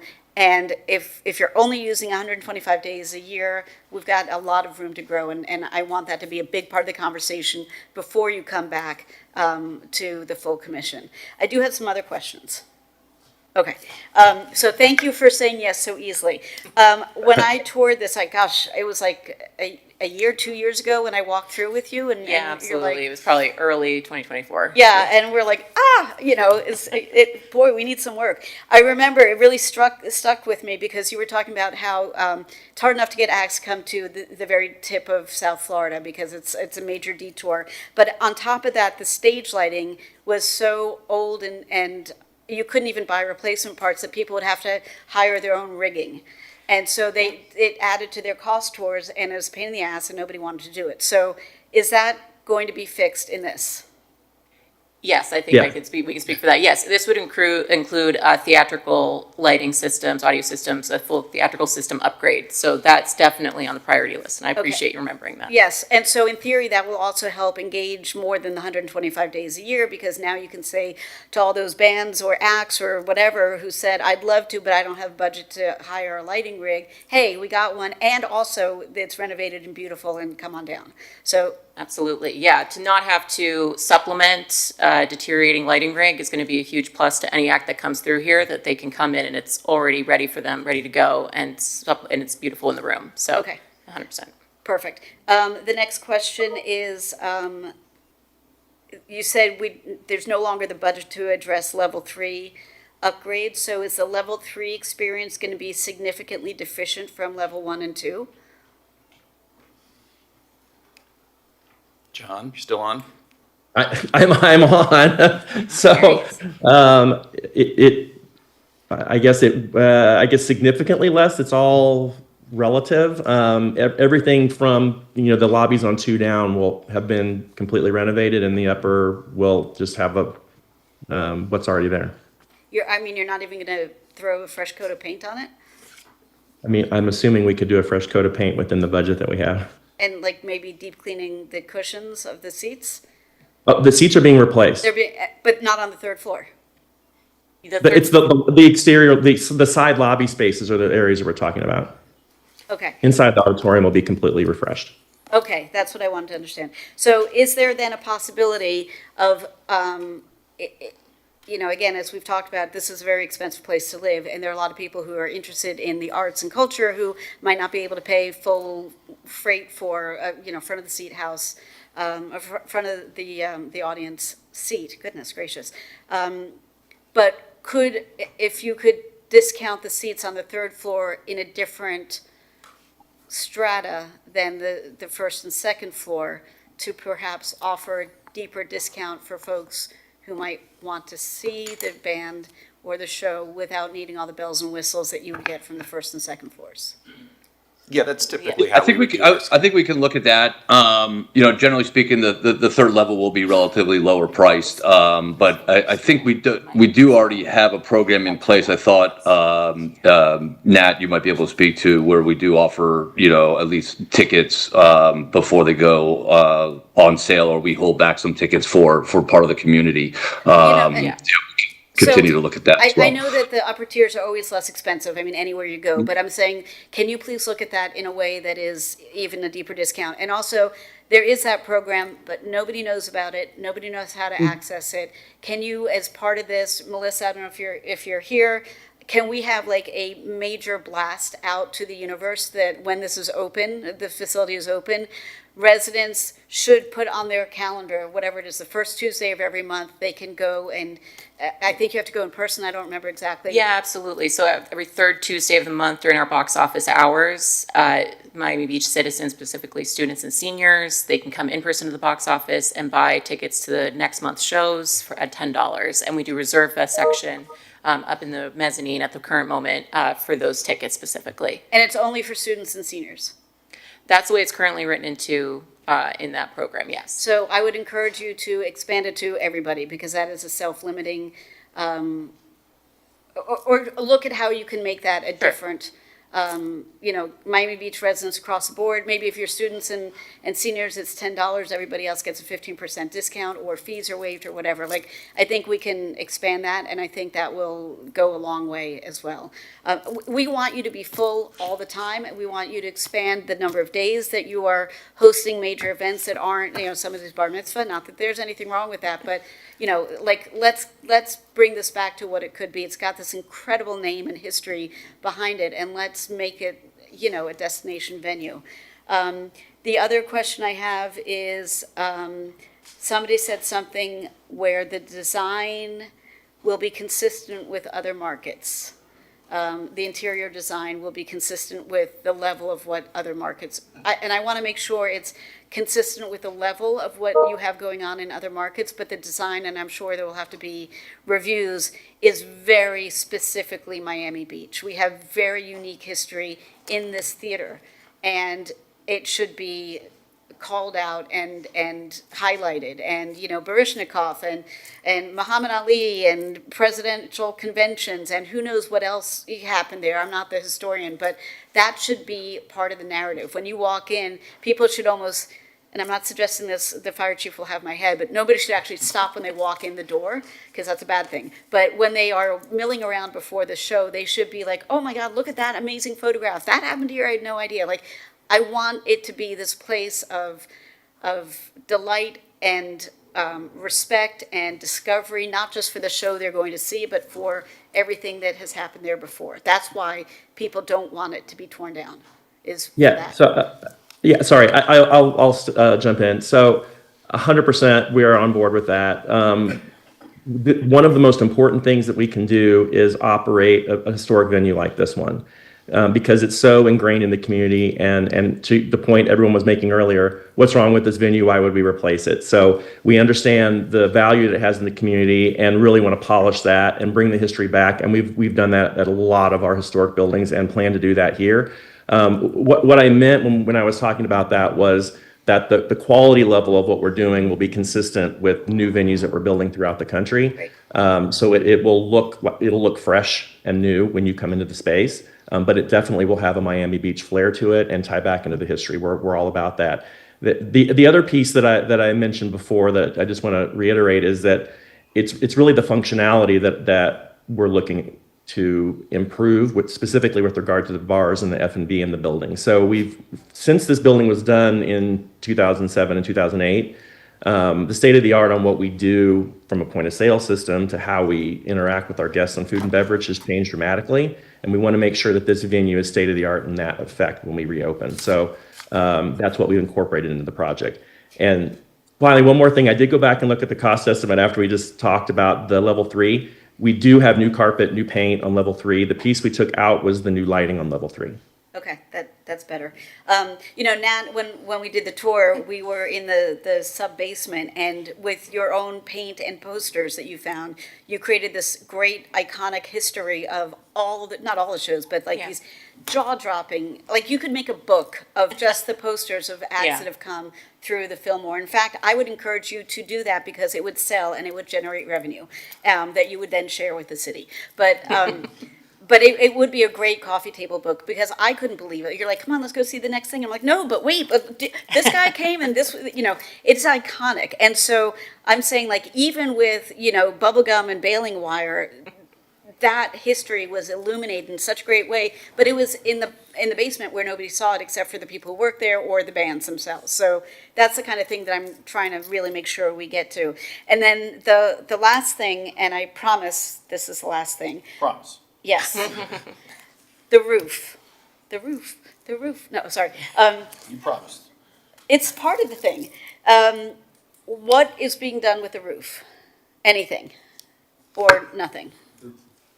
The roof, from my knowledge, is only a few years old. It was done as part of the 2018 GeoBond project. So the roof is actually in really good shape. Okay, so does this, it's all part of the same thing. Does this facility fall within either the Lincoln Road bid or the DDA? Because here's what I'm getting at.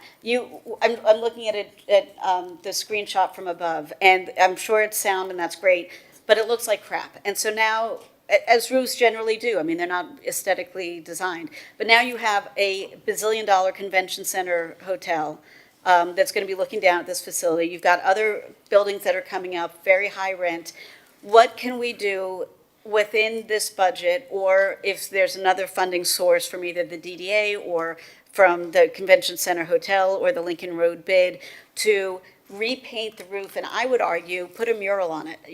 Like you've seen, it doesn't have to be a fancy mural. Like make it into a swimming pool, make it look like a Monstera farm, make it look like something super basic. We don't have to hire a famous artist, but to make it look like a cool detail as opposed to an industrial afterthought.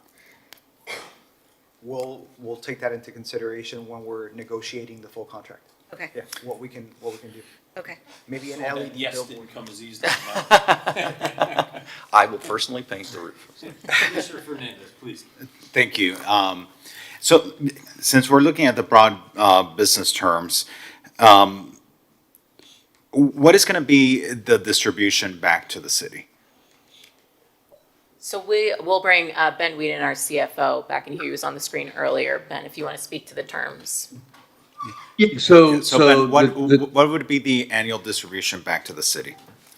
So we're looking at a rent increase of 10% on the cash rent going into the extension, which should be around a little bit over $1.2 million. And is there any annual escalation after that? Yeah, we'll have a 3% annual escalator. I believe right now it's 2%, and a city surcharge would go from $1.50 to $1.75 per year. What happens if CPI, if inflation runs higher? I like us to consider when we look at that 3%. I like us to consider indexing escalation to inflation. Yeah, normally we can put in. Yeah, we can put in 3%, versus whatever the current CPI is. Generally, we cap it at something, but that's certainly something we can look at.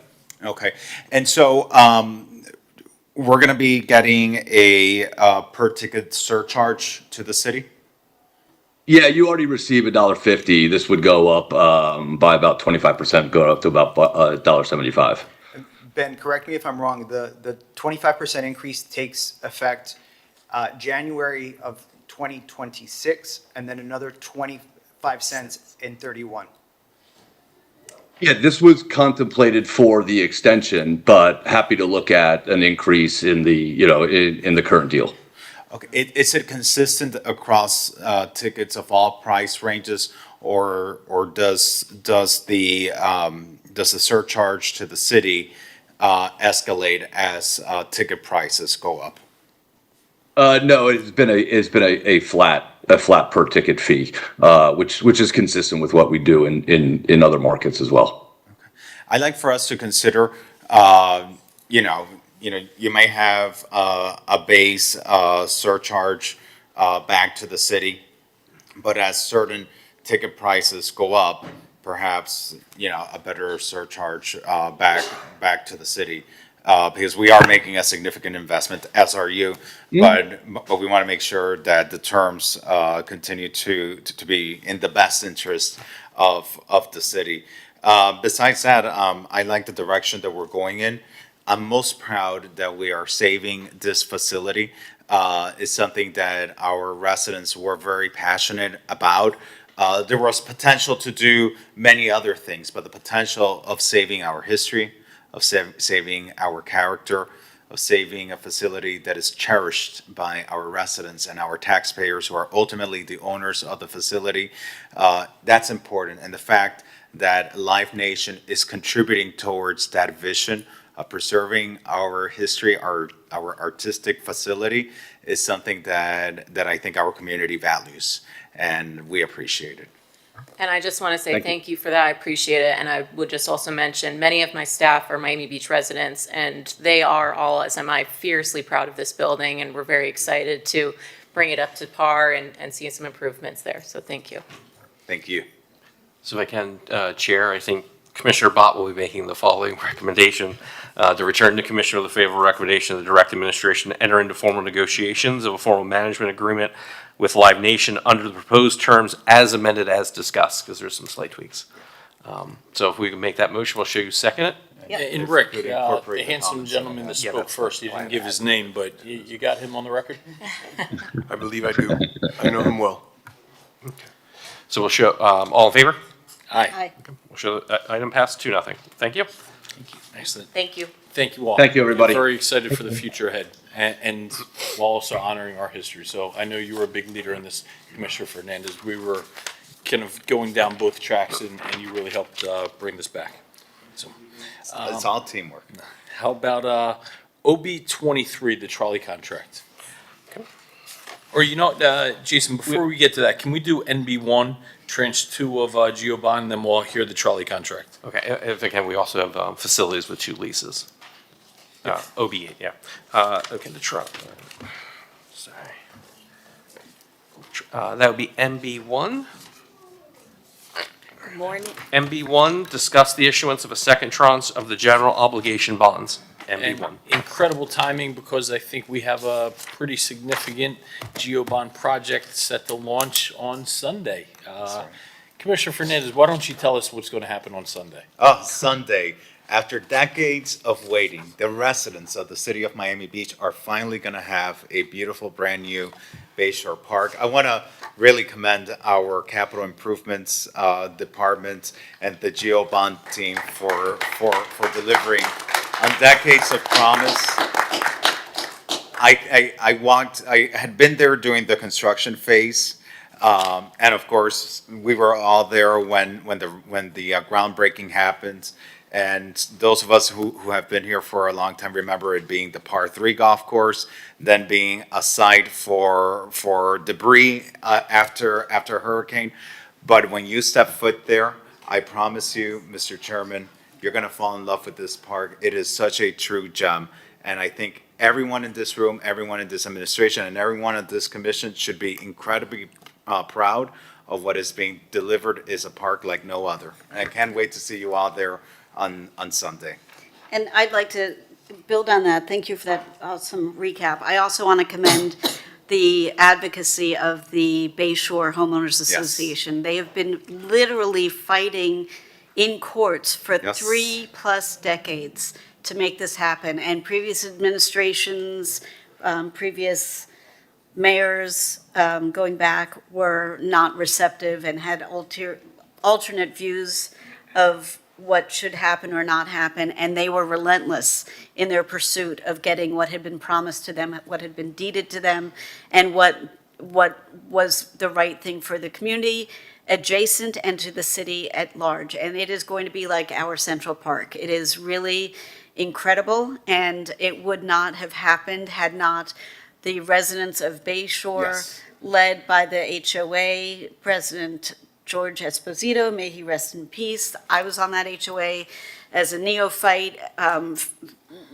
activist. There are people who are still on the board who are seeing this finally come to fruition. And I think it is, this is why activists matter in this city, because they get stuff done.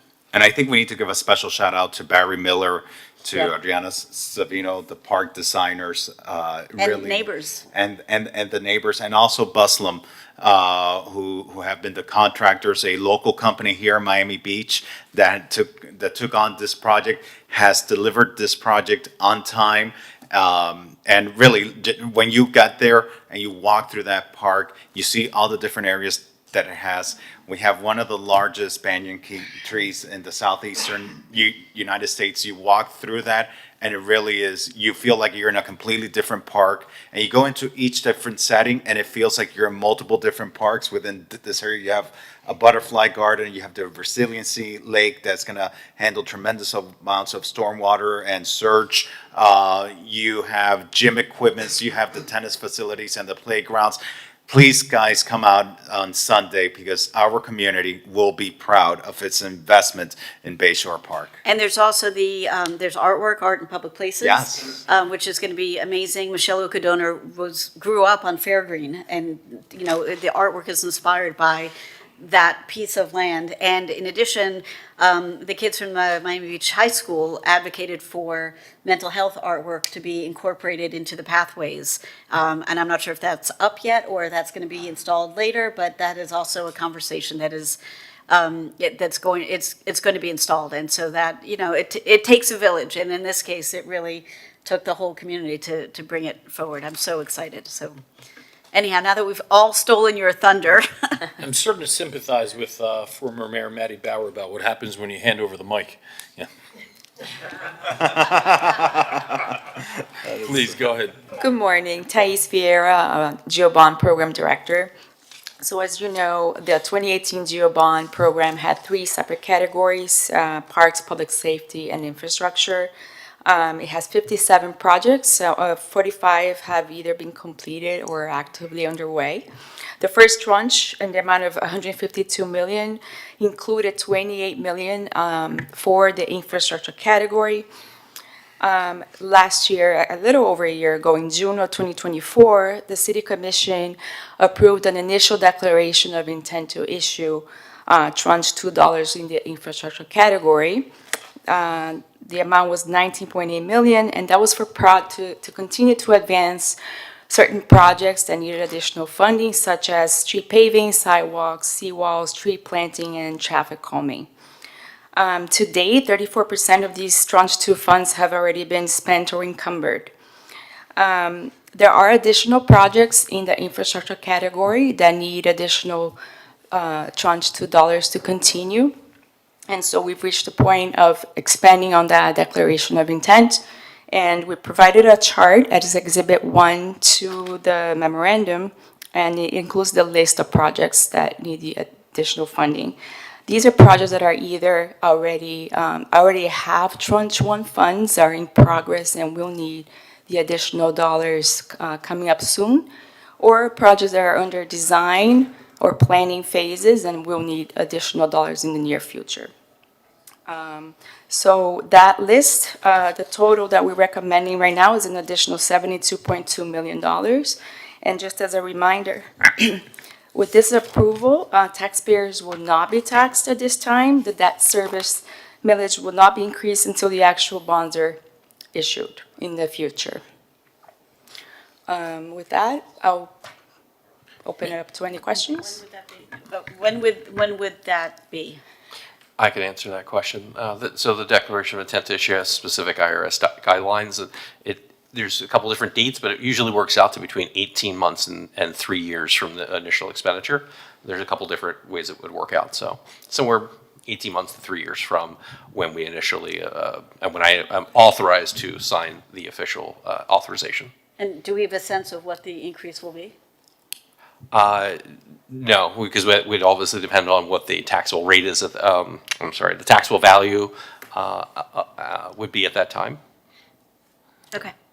Mr. CFO, when we issued the original GeoBond project, did we undertake any interest rate swaps to hedge our interest rate exposure? No, none of that. So what's the impact there, given just the different environment we're in the interest rate world? Well, you never know where interest rates are going to be, right? If I did, I wouldn't probably be working here. But what's interesting always about that is no matter what kind of where you are in the interest rate environment, because somebody, are issued on a 30-year swing with the municipal, it doesn't move a lot. And we went through that exercise when we did like the RDA refunding bonds and things like that. So we can never time when those interest, what those interest rates. I believe that we're in a decreasing interest rate environment. I feel confident enough to make that statement. So there could potentially be more savings. But just versus where we are in today's world versus when this project was planned in. Yeah, I think back then, are we getting less bang for our buck because of where rates are? No, obviously it wasn't with the city at the time. I actually was a resident on the vice chair of the GeoBond Oversight Committee at the time, but I believe it was in the projections on a prior CFO's perspective and then the financial advisor that we were not getting less, from an interest rate perspective. So I wouldn't have concern in that area. Okay. Yeah. So what is the general kind of summary of projects that we're looking to increase funding to that we'll be seeing vast improvements on? So there are certain projects that we already have, let's call it seed money in Tranche 1 to get those designs going, such as Ocean Drive, the 41st Street. And then we have these sort of ongoing projects, right? The street paving, the sidewalks, so we're just proposing to just add the remainder funds and have it available for if and when we need the additional dollars. And then we have some neighborhood above ground funds for neighborhood projects. So those are tied to infrastructure projects that are not GeoBond.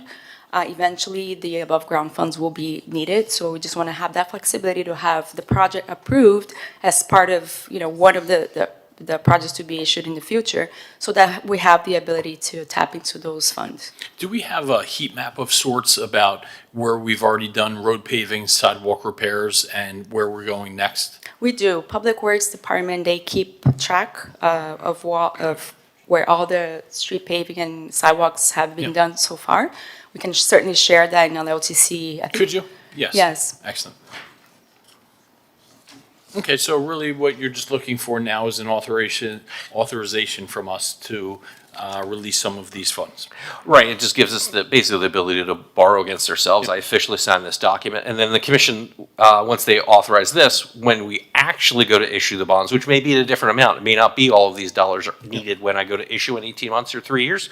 At that time, the commission has another crack to be able to say, whether we'll move forward. So yeah, we're hoping to get a motion to return to commission with a favorable recommendation to authorize the declaration of intent to issue in the amount of $72,282,000 for additional tranche 2 neighborhoods and infrastructure geo bonds. Yeah, and Mr. CFO or maybe Mr. City Attorney, given that this passed in a referendum to approve the full slate of geo bond projects, are we essentially tied to doing each project as listed, or if we go, it's 10 years later and project X just doesn't make sense anymore, are we tied into those? As long as you're within the same general categories, and I would need to look at the question itself, but as a general matter, if you're within the categories, you should be fine.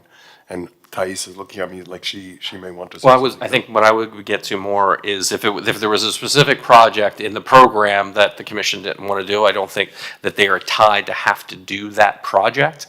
At the end of the day, the electorate has authorized you to move forward with issuing the bonds to do these projects. But at the end of the day, if the commission decided we're canceling it and we're not going to actually issue the bonds and cancel the projects, I believe that that's technically within your authorization. That's just an amendment to the schedule. You just wouldn't authorize the issuance of any additional debt. The voters give you that ability to issue the debt. You always have the control. Yeah, that's accurate. Okay. Are we doing anything in North Beach as part of this tranche? I know we have a North Shore project. Your mic is not working. Okay, right. there you go. Let's see, we have North Shore Neighborhood Funds, $8 million. Okay. Town Center, $4 million. Other than that, it would be. What are we doing in North Shore? I'm sorry? What are we doing in North Shore? These are above-ground fundings tying to infrastructure projects that. It's one of the neighborhood improvement I think projects, it's right? North Shore D, if I'm not mistaken. I would have to. North Shore D. Okay, so that is one of the flood prevention projects that we have in the works that I think starts next year that we're looking. Design, I think design. I believe it's in design. It includes water, sewer, stormwater improvements, and this helps to fund the above ground portion of that. Very good. The one thing that I'm just going to ask of staff as we move forward with these projects, as someone that is out there in the community right now listening a lot to the residents, let's just make sure that whatever we do with these projects, we don't touch mature trees. Mature trees, trees that have foliage, trees that have been around for a long time, is then we touch the mature trees and then we use millions of geobond dollars to replace them with twigs that then take decades to grow. So I love this. I love that we're moving forward with our promises to the voters. I just want to make sure as much as we can, we're not touching the mature trees. So we'll show, again, Commissioner Bott making that motion, being seconded by Chair Magazine, and that all in favor? Aye. Okay, we'll show the item passed. Thank you. Thank you. Thank you so much, and we can't wait for Sunday. Let's hear for, OB8.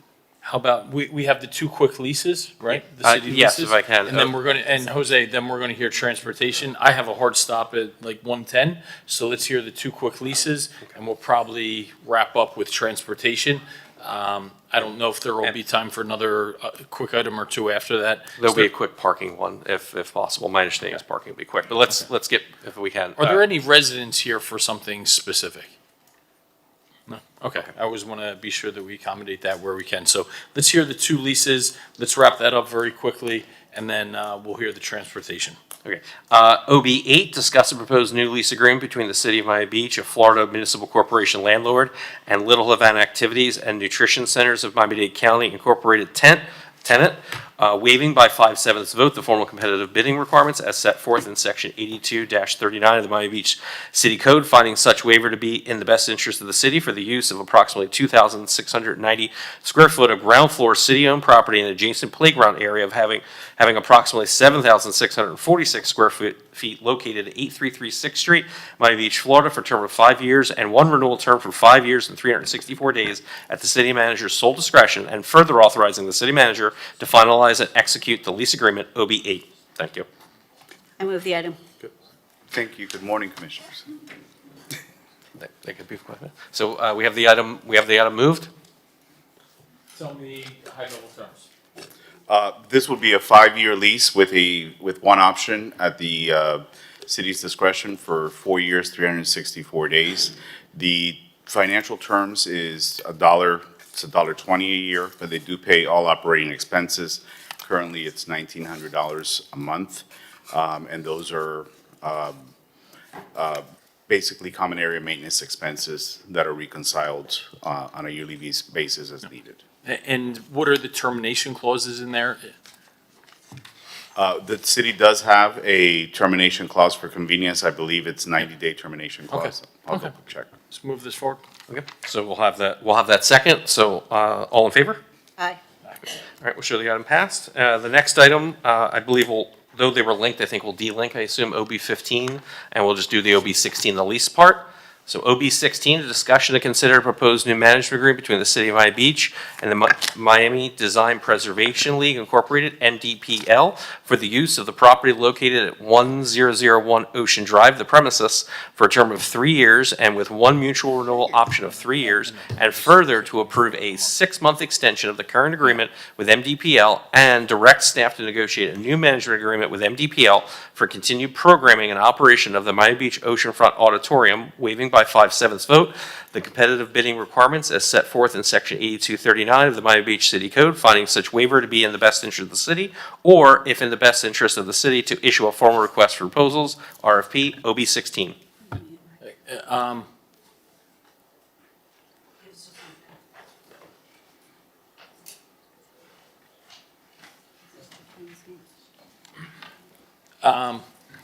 So where we're at here, a lot of moving pieces with MDPL. We had discussions previously. We want to give them a chance to come back and give us insight and overview of the new direction and leadership of their organization before we lock into something longer term. I think we're going to have that discussion, move it to the Finance Committee. It's going to happen in 2 to 3 weeks. However, I know we're coming up on the end of this lease here, so what we're looking to do is maybe give a 2-month extension or something like that until we have that discussion and then enter into longer term negotiations.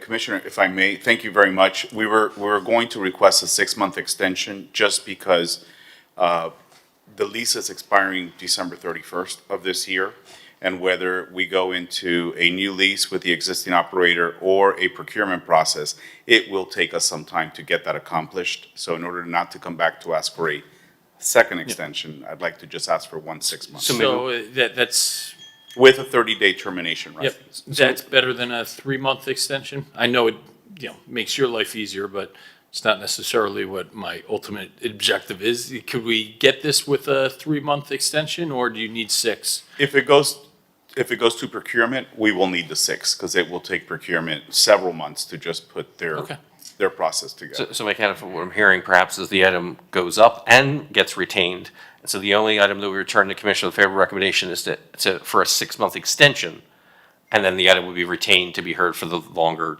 disposition. Correct. It will be a 6-month extension with a landlord 30-day termination right in case we solve anything earlier. Okay, Thank so you, Commissioner. that would be the motion that Commissioner Bott would be making and seconded by Commissioner Magazine, if that's acceptable. Yeah. So we'll show the item, return to Commission with a favorable recommendation to approve a 6-month lease extension, and the item to be retained and heard next month. And if the minutes could reflect her enthusiasm as well. No, I just want to say for the record, I will not support deferring this any further than next month. And, it's out of courtesy to the item sponsor who, for whatever reason, doesn't feel like he needs to be here today or isn't able to be here today, that we are not hearing this.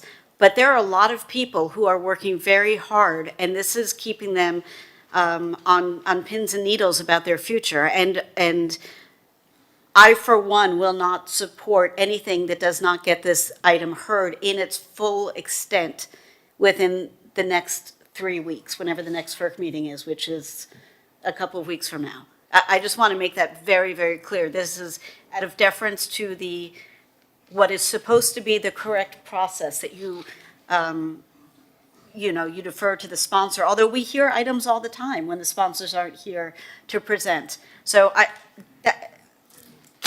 that's the thing. Thank you, Commissioners. Yep, thank you.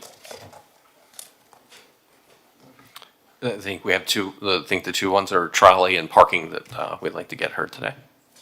So the first one is. Well, how quickly can we hear OB 22? Because I talked to the CFO beforehand. I do want a more, that quickly, okay, thank you, Will. I do want a more comprehensive discussion on the underlying item, which we're going to have. So this, I want to open up. I think you need the ability to maybe purchase some new equipment, but we're also going to retain this item here so we can have a more robust discussion about traffic enforcement and how the department is managing. Absolutely. Thank you very much. Will McDonald, Parking Department. So I'll just jump right to the primary reason. The Parking Department would like to enter into a 5-year hardware as a service agreement with Flash Parking for all city garages. As the commissioners understand, that the equipment that we currently have in our garages is more than 9 years old. And I just put it as if anybody on the panel has a 9-year-old cell phone, then you understand how fast technology moves. What we would like to do is put this upgrade into our garages, which will be license plate recognition and provide a various number of different credentialed parkers, different layers of access and validations, and bring us into the 21st century. This will allow us to have a full warranty over the entire life of the program, and with only 5 years, it will allow us to reevaluate toward the end of the program what new technology can best serve the garages throughout the city. Are you coming here because there's a financial component to that? Or Correct. is this one of those things where a public-private partnership where anything will be offset? No, so right now, the financial component right now, it is a $4 million a year value over 5 years. We have two ways we can go before we finalize this. We can either purchase it as a lump sum for a capital outlay. Parking is preferring to move forward in the hardware as a service model. This is essentially just like versus purchasing a vehicle or leasing a vehicle. And so we are very much interested in the hardware as a service model, but we are open to either one because the cost over the course of the 5 years is approximately a 1% difference. So therefore, it's negligible when it comes to the greater cost of items. Now, will this provide better efficiencies for us to collect revenue? This will provide us efficiencies across the board to collect revenue, to provide access, provide greater information, greater data on who is using our garage, when they are using it, how they are using it. This is going to be a state-of-the-art technology system that will be able to serve the residents, the employees, the businesses. Will be able to easily provide validation techniques. If a business wants to provide a parking opportunity to say, hey, come visit my business and I'll give you a discount on your parking. I guess where I'm going with that, though, is will we essentially be able to, in somewhat, offset the costs? So the great thing is that the cost will only be approximately $30,000 more a month than we're paying right now for our nine and a half year old equipment. So this will easily offset the cost and just bring us into the 20%. And the cost is born out of a segregated parking fund, not Correct. the general fund. Yes, sir. And you guys and gals are doing very well. Yep. Okay. So I think what would show is a recommendation to return to commission with a favorable recommendation to approve the equipment acquisition as presented, and the item would be retained for further discussion. So again, Commissioner Bott making said motion, being seconded by our chair. All in favor? Aye. Thank you. And then the trolley. Then we'll have OB 23 will be the last item. OB 23, request for advisory review and approval of the final selection of the negotiated agreement in substantial form as set forth in attachment A with Limousines of South Florida Incorporated pursuant to invitation to negotiate ITN 2024-008-ND for municipal circulator services. OB 23. Mr. CFO, I know you mentioned last item. I know Commissioner Dominguez spoke with our office earlier today if we could possibly hear increased elevator permit renewal fees, NB3. I'm not going to make you sit down again, Jose, I promise, but maybe if we could wrap this up by 1:05 if possible and hear that? Sure, I think that last item is quick too. Thank you. Thank you. Okay. Good afternoon, Mr. Chair, committee members. Jose Gonzalez, Transportation and Mobility Director. Thank you for calling the item, Mr. Chair. PJ, if you could pull up the presentation, please. And I would love to be able to get to the punchline, but there are a few punchlines with this item. It's not as simple. We were here before this body a little over 2 months ago. And, first, let me backtrack. Because when we were here a couple months ago, there was a question raised as to why such an important item, you all were not provided briefings. And the reason is that we are still under the cone of silence. It is lifted for this meeting. I would love nothing more than to brief all of you on this item because it is that important of an item, but it is under the cone. And until the contract is awarded, we can't really discuss it except under as a public meeting. So a couple months ago at the July 16th FERC meeting, this body asked us to explore 3 different things. The first one was to verify the emissions data that was provided by the recommended manufacturer of the vehicles, which is Gillig. The second was to explore opportunities to maximize revenues through advertising. And the third was to explore the possibility of having a mixed fleet where there would be some electric vehicles as part of the fleet, as well as some of the clean diesel vehicles, which are the vehicles that we are recommending. So before jumping into that, the specifics of that update, I just want a couple minutes to recap how we got here and why our recommendation is what it is. Next slide, PJ. So a very important piece of this is the fact that before starting the procurement, we engaged a transit consultant to look at our system and to make recommendations for improvement. And the purpose of that effort was to inform the procurement. So a little bit about our trolleys. They serve over 3.5 million riders a year. There's a considerable high rate of satisfaction from the riders. However, our current trolley vehicles are not equipped for the high ridership that they carry on an annual basis. For example, they are not heavy-duty vehicles. They only have one door. Many of them are high floors, not low floors. So the optimization study actually recommended that, given the scale of our service, we require heavy-duty mass transit vehicles, vehicles that have been tried, tested, and proven in the industry, in contrast to some of these emerging technologies that we're seeing with autonomous vehicles today. Next slide. So as part of the procurement, three different types of vehicles were offered by all the proposers. The three are the hometown trolley on the left, the Gillig trolley in the middle, and the Gillig bus on the right. All three vehicles are low floor for easy boarding and alighting. They all have double doors. They're all heavy-duty vehicles, and they all have a passenger capacity of about 24 to 40 passengers, and they're roughly the same length, between about 40 feet, 35 to 40 feet. Next slide. So we'll start with the first one, the hometown trolley. These are the images of the interior and the exterior of the hometown trolley. This is really the only authentic trolley type vehicle of the three, because it has a real cupola, it's got the arch windows, and it's got the authentic vintage look. Hometown trolley. Next slide. This is the image of a Gillig trolley. So this vehicle is, in essence, a Gillig bus that has been dressed up to look like a trolley through a trolley package that's offered to give it that look and feel of a trolley that's consistent with our current branding. Next slide, PJ. And the third vehicle option, which we were asked to explore by this body, is the Gillig bus that's shown here. This is similar to the buses that are operated by Miami-Dade Transit. Next slide. Jose, staying on this slide, is it just visually, or are these buses significantly larger than the trolleys? They almost look like the buses at the county where they have the... These may be, you are right. However, the Gillig vehicle that we're proposing is a 40-foot.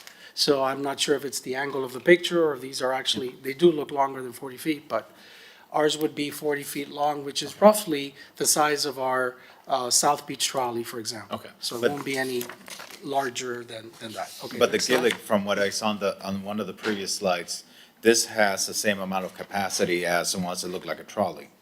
Is that not right? Yes. Yeah. Yes. Okay. Except that this was more efficient in cost. It's about capital cost of $150,000 less per vehicle. I remember this from our last FERC discussion. Yes. Okay, next slide, PJ. So in comparing the hometown and the Gillig vehicles, particularly in the context of the type of service that we desire, the Gillig vehicle was found to be superior in terms of quality, durability, and reliability.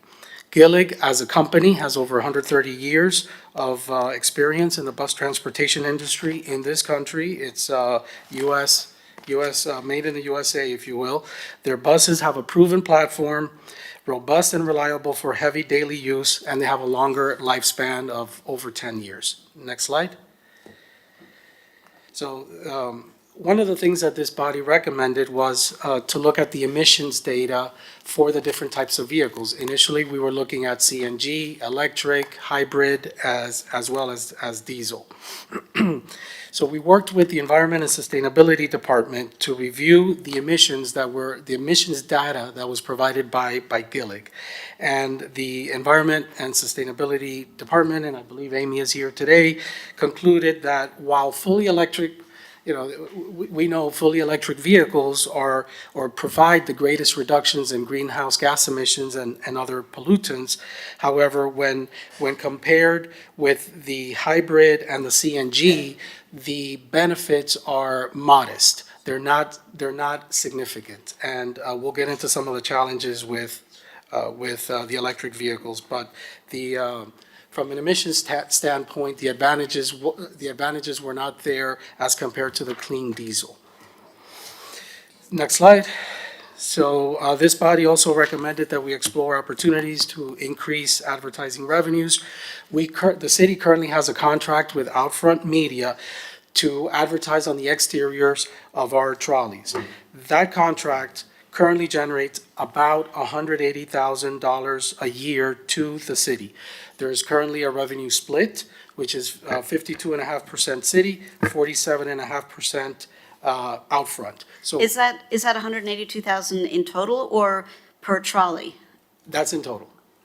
That's in I don't total. think we're charging enough. So the split, 52.5% city, 47.5% Outfront. What we're currently doing as part of the negotiations of a new contract is trying to achieve a 60-40 split, where the city would keep 60% of the revenues, Outfront 40%. And we're also triggering inside advertising in the interior. However, according to the industry experts, it's really nominal what it would generate in comparison to. How many to the trolleys exterior. do we have? Currently 21 in service. To my colleague's point here, I'm far from a marketing or advertising expert, but we're looking at essentially less than $10,000 for a whole year of advertising on a trolley in one of the epicenters of the world. Listen, our incentives are aligned, so I'm like, okay, it's not as if Outfront is just taking us to the cleaners here, because if they're getting such a robust revenue share, they certainly want to maximize their monetization of advertising as well. So it's not that. Perhaps I'm just totally out of scale or out of whack of what my expectations for advertising are. But, we're at $1,000 per month for a trolley that is highly visible. If I could. I would like to actually add, I don't know if Melissa or anybody from the department is here. Oh, sorry. It's been a long time since I had to buy media, a long time ago. But what are the market rate media rates for bus advertising in major metro areas, and how do we compare? And if that's just what it is, then that's one thing. I would be shocked if it's this low. And if it's not what it is, then we should be aligned with what it is. I mean, it's, just because we're a city purveyor of the billboard, if you will, doesn't mean that we shouldn't be charging the market rate. Like, I don't want to negotiate a contract that doesn't have that data point included in it, because we might be correct, but we might be vastly undervaluing this real estate. I mean, If I can, just before, it is, just was confirming with Jose, is not all the trolleys are wrapped all the time. So if it was all 21 trolleys are being wrapped 365 days a year to that point, obviously, but they can speak a little bit to that, but, so not every trolley is wrapped at all times. I would bet my bottom dollar that we are not charging market rates. So right now, we're not charging $1,000 per month. It has a cost to us. I'm Linda Stevens, I'm Marketing and Communication Assistant Director. We do charge around $4,000 to advertise on the trolleys. I do think that the rate is low compared to Miami-Dade County. We did advertise for Art Week last year, and we pay a significantly higher rate for the county buses.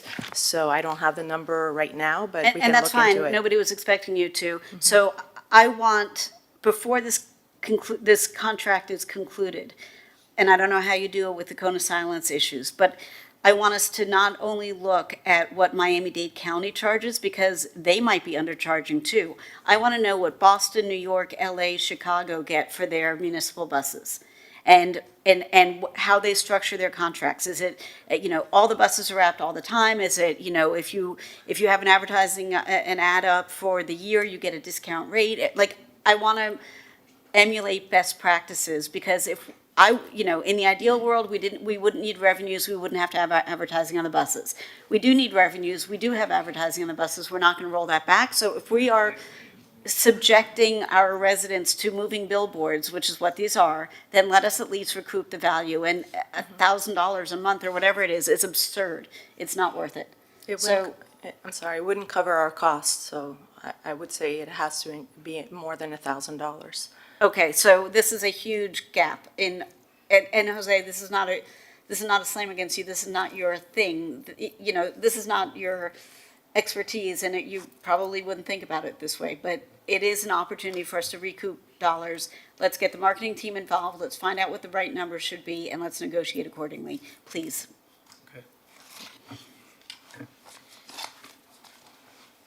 Okay, PJ, slide 9. Okay, so that's 10, 9. Okay, perfect. Last thing, a very important piece here is that our current trolleys are wrapped. At one point in time, they were painted when they were manufactured, but then they were wrapped with, some sort of a vinyl wrapping. And what happens is that then when you wrap a vehicle with advertising, it's a wrap on a wrap, and when you take out a wrap, the outside advertising wrap, many times it damages the permanent wrap of the vehicle. So what we're recommending is that the new generation vehicles be painted rather than wrapped.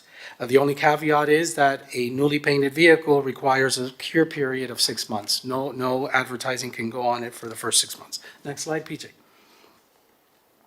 So the last item that this body asked us to explore is the possibility of having a mixed fleet comprised of electric vehicles as well as clean diesel vehicles.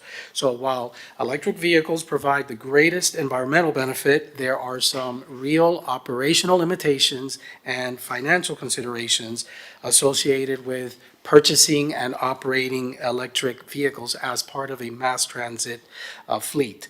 So starting with the operational limitations, the most important one is that an EV vehicle cannot operate the full 15 hours, at least the Gillig vehicles cannot operate a full 15 hours of service, which is what we're currently providing. Prior to the pandemic, we were actually providing 18 hours of service from 6 a.m. to midnight. Currently, we're providing from 8 a.m. to midnight, so that's 15 hours. So in essence, for there to be one vehicle would only be, electric vehicle would only be able to operate 15 hours, then that vehicle would have to be taken back to back to the facility, and another vehicle would have to come to relieve that vehicle, which could be another EV or could be a clean diesel. But what happens is that you need almost two in order to have one in service. So that raises the capital cost, and as well as the operating cost. Nevertheless, we looked at 3 different scenarios. Scenario 1 was just 21 clean diesel vehicles in operation. The annual O&M cost is $14.7 million as currently negotiated. Under a scenario 2, we would introduce one electric vehicle. It would just by virtue of adding one EV to the fleet would raise the total contract cost to $15.4 million. So that's about a $700,000 difference. And then incrementally, there's economies of scale. So on average, adding a electric vehicle would add $500,000 a year to the operating cost of the service. Next slide, PJ. So these images. Jose, can you go back to the other one? So Yes. I'm following what you were saying about the incremental cost annually, $700,000. Is that so the annual cost includes, the hourly rates? Right.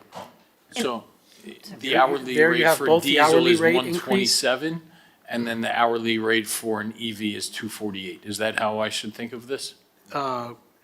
Yes, for a mixed fleet, yes. Can you also talk about the difference between the trolley system we have now and their polluting output versus what the clean diesel would be? Because what we have now is awful in terms of pollution. So if EV is not feasible because we don't have our, it'd be one thing if it just had to run up to North Beach to get recharged, or if there were solar panels that you could put on the roof that is constantly recharging, and maybe the next time we need to replace our trolleys, that technology will exist. But I want to make sure that whatever we're buying is clean, as clean as it can be. So can you address that a little bit, So please? even though we're staying with diesel, we're still moving forward in the right Yes. environmental direction. Sure, so, Commissioner, we do have a slide that we can show, but it's got a lot of numbers that compared our current fleet. Mind you, our current fleet, Well, it just- consists of 2014 vehicles. You tell us, yeah, right, we don't need to see a So, slide. yeah, You so- tell us, even if it's more qualitative versus Sure. quantitative. Yeah, I think, Jose, that the new recommendation trolley is significantly cleaner from an emissions perspective than our existing trolley. Is that correct? That's correct, and the emissions data that we showed actually in the last presentation, we're trying to get it now, it was based on 2025 new Gillig vehicles. The 2026 is expected to be even cleaner, so we couldn't locate it now, but as compared, a clean diesel, as compared to our current fleet, would represents a 32% reduction in annual greenhouse gas emissions, a 91% reduction in nitrogen oxide emissions, and an 85% reduction in particulate matter emissions. Yep. That's our current vehicles as compared to a new Gillig clean diesel vehicle. A new So it's a Gillig significant improvement. 2025, and by the time this goes forward, we'll be getting 2026 vehicles, which in theory might be even slightly improved? Correct. Okay, so Correct. yeah, that's super important. So Okay. as soon as you can get the 2026 information, so we can be able to, because I know we're all going to get questions from our constituents saying, we're all about resiliency and sustainability, why don't we have EVs? And we can explain to them why we don't have EVs, but if we don't also have something to say, we don't have EVs, but we have something that for now, for this go-around, is a significant improvement, but we need to be able to back that up. Absolutely. And I think that's what resiliency is, right? You're not going to be perfect. Right. But you need to take steps collectively in the right direction. Yeah. And I think just what we're hoping to get is some direction here to be able to go back to commission to begin the execution of the contract, and transportation can have some more detail on there. And then just as a reminder, in discussions with the chair, was this item is to be retained so that we can deal with program budgeting for the transportation fund. And I think Jose was getting to some of the financial aspects. Commissioner. Yeah, so just some questions. So with the Gillig, in essence, because of the operational costs, or the cost of the vehicle, because of the cost of the vehicle, we get a better return on our investment, because in essence, we're able to have more vehicles with the Gillig? The capital cost with a clean diesel Gillig is less. So yes, we would be able, in theory, our available funding would go a longer ways with a clean diesel vehicle because the hourly operating rate is less. But as opposed to the trolley designs, as opposed to the trolley vehicles that we have out there? Our current vehicle As or the? opposed to what was proposed on the slides? Okay, both are Gillig clean diesel vehicles, whether it's the one that looks like a bus, and actually that's the next slide, 11, PJ, if you go to slide 11, that shows the two vehicles. So the vehicle on the left is the Gillig clean diesel trolley. The one on the right is a Gillig bus. They're the same vehicle, except that the one on the left has a trolley package. Which costs an extra which- $150,000. $150,000, that raises the cost up a bit. But In that's- essence, our fleet would be less if we had that. We would have less vehicles if we went with that, Yes, yes, which would in turn affect our headway. correct. Correct. Okay, so, Do you want to wait till the end and then we'll talk about the emissions? Yeah. I think Amy wants to, on the record, we need to clarify some of the numbers, but we'll leave that to the end. So, so from a cost perspective, the added cost of the trolley package, as I mentioned, is $150,000 as compared to the Gillig bus, and that translates to an additional $4.85. Commissioner, to your point, $4.85 per hour per vehicle, which on an annualized basis is $500,000 a year, and over the life of the contract is millions. Next slide, PJ. However, in summary, when we take into consideration the emissions data, the design and the branding of the vehicle, including the city's brand that, you know, we've had for the past 10 years, and then last but certainly not least, the funding, the very real funding constraints, the administration's recommendation is the 40-foot clean diesel Gillig low-floor trolley with dual doors. What's our annual cost right now? $9.3 million. Jesus. 9.3. So for any of these options, where's the money come from? I think that's going to be me. If I can, a couple of aspects to this in transportational. This original contract was that set that $9.3 million value. Those rates were set how many years ago? 6 years? Several years ago. Right, and They there have was no not- inflation index and to they that have rate, not right? been So just adjusted. one thing to take into account, we know what inflation has done over the past six, 7 years. I get So how part we're of that here, but 9.3 where's it come million, from? right. So the difference in that shows a funding gap of almost $5.4 million, and that is part of the reason why, Chair, in our discussions, was it's important to move this forward, to move us into new buses, but there needs to be serious budgetary discussions about closing that funding gap. Now, the Transportation Fund has multiple funding sources, including some resort taxes, the half-penny sales tax, and a few other miscellaneous revenues. So that's why there's an interest to have this item go back up to commission to allow the acquisition and the contracts to be executed and the item to be retained during this fiscal year so that we can have probably multiple discussions on program budgeting. And we started this discussion, I don't know if you recall, at the May budget retreat, which was the spotlight of saying, here it is, we see a future shortfall coming up. The Office of Management Budget's been working with transportation because when you turn on this bus contract, the buses don't show up on day one.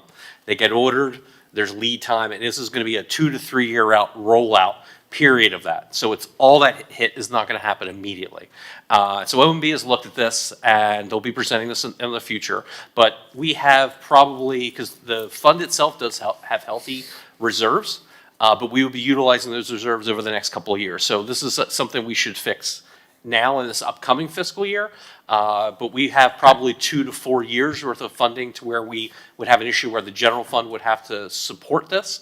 But we need to look at, from a program budgeting perspective, is there opportunities to increase revenues? Is there opportunities to remove some redundant or routes or services in that fund? So we need to look at every single service that's being provided, what those costs are, and make some possibly hard decisions about do we want to curtail, eliminate, cut back on some of those programs and services and such. Are there, and I don't know if this is best for the lawyer that's here for the entity, are there other opportunities where we don't go with the latest and greatest bus and trolley, right? Instead of the 2026, is there a 2024 model that would provide some sort of cost savings, right? I'm just very hesitant. Yes, we need to move forward and start this purchase agreement, but I'm hesitant to do so knowing that we have a $5 million gap that, sure, we're going to work hard to figure out where this comes from, but where does this come from? Well, and also if we're executing a contract based on whatever it was, 21 buses that we would need, but then we're going to cut routes that are underperforming to save money, then we're buying buses that we don't need. Like this feels like it's a little bit backwards, yeah. If I can, to that point, if there's ever, let's say one of the routes are eliminated, so there, you don't need 21 anymore, you end up needing 18 or 17. There are options in this contract that allow you to make cancellations in that case, because when the orders go in, it's an assembly line, right? So there's multiple ones being done. So just for the committee's edification, to clarify that statement, that if there's a decision 4 or 5 months from now to go from a system that needs 21 trolleys to 17 trolleys, let's say, because there was some curtailment, is that So allowed in this the contract? short answer is yes, that's actually part of our current agreement as well. If you recall, during the pandemic, before the pandemic, we were operating a higher level of service with more vehicles. After the pandemic, we took some vehicles offline. And the contract allows for a sliding scale of different hours of operation. And, we'll just need to see with a reduced level of service with But fewer it's not vehicles. necessarily the hours of operation, it's the cost of acquiring the buses, right? That's the biggest part of the cost. And so, well, maybe not, but it is a significant part of the cost. So if the contract is based, because they're business people, they're not doing this out of the goodness of their heart. So they're amortizing the cost of the contract because they know they're going to get an order for 21 buses, and they price the 21 buses at X. So if we say, yeah, okay, we're going to sign the contract with 21 buses at X, but 6 months into it or a year into it, we're like, actually, we only need 17 buses.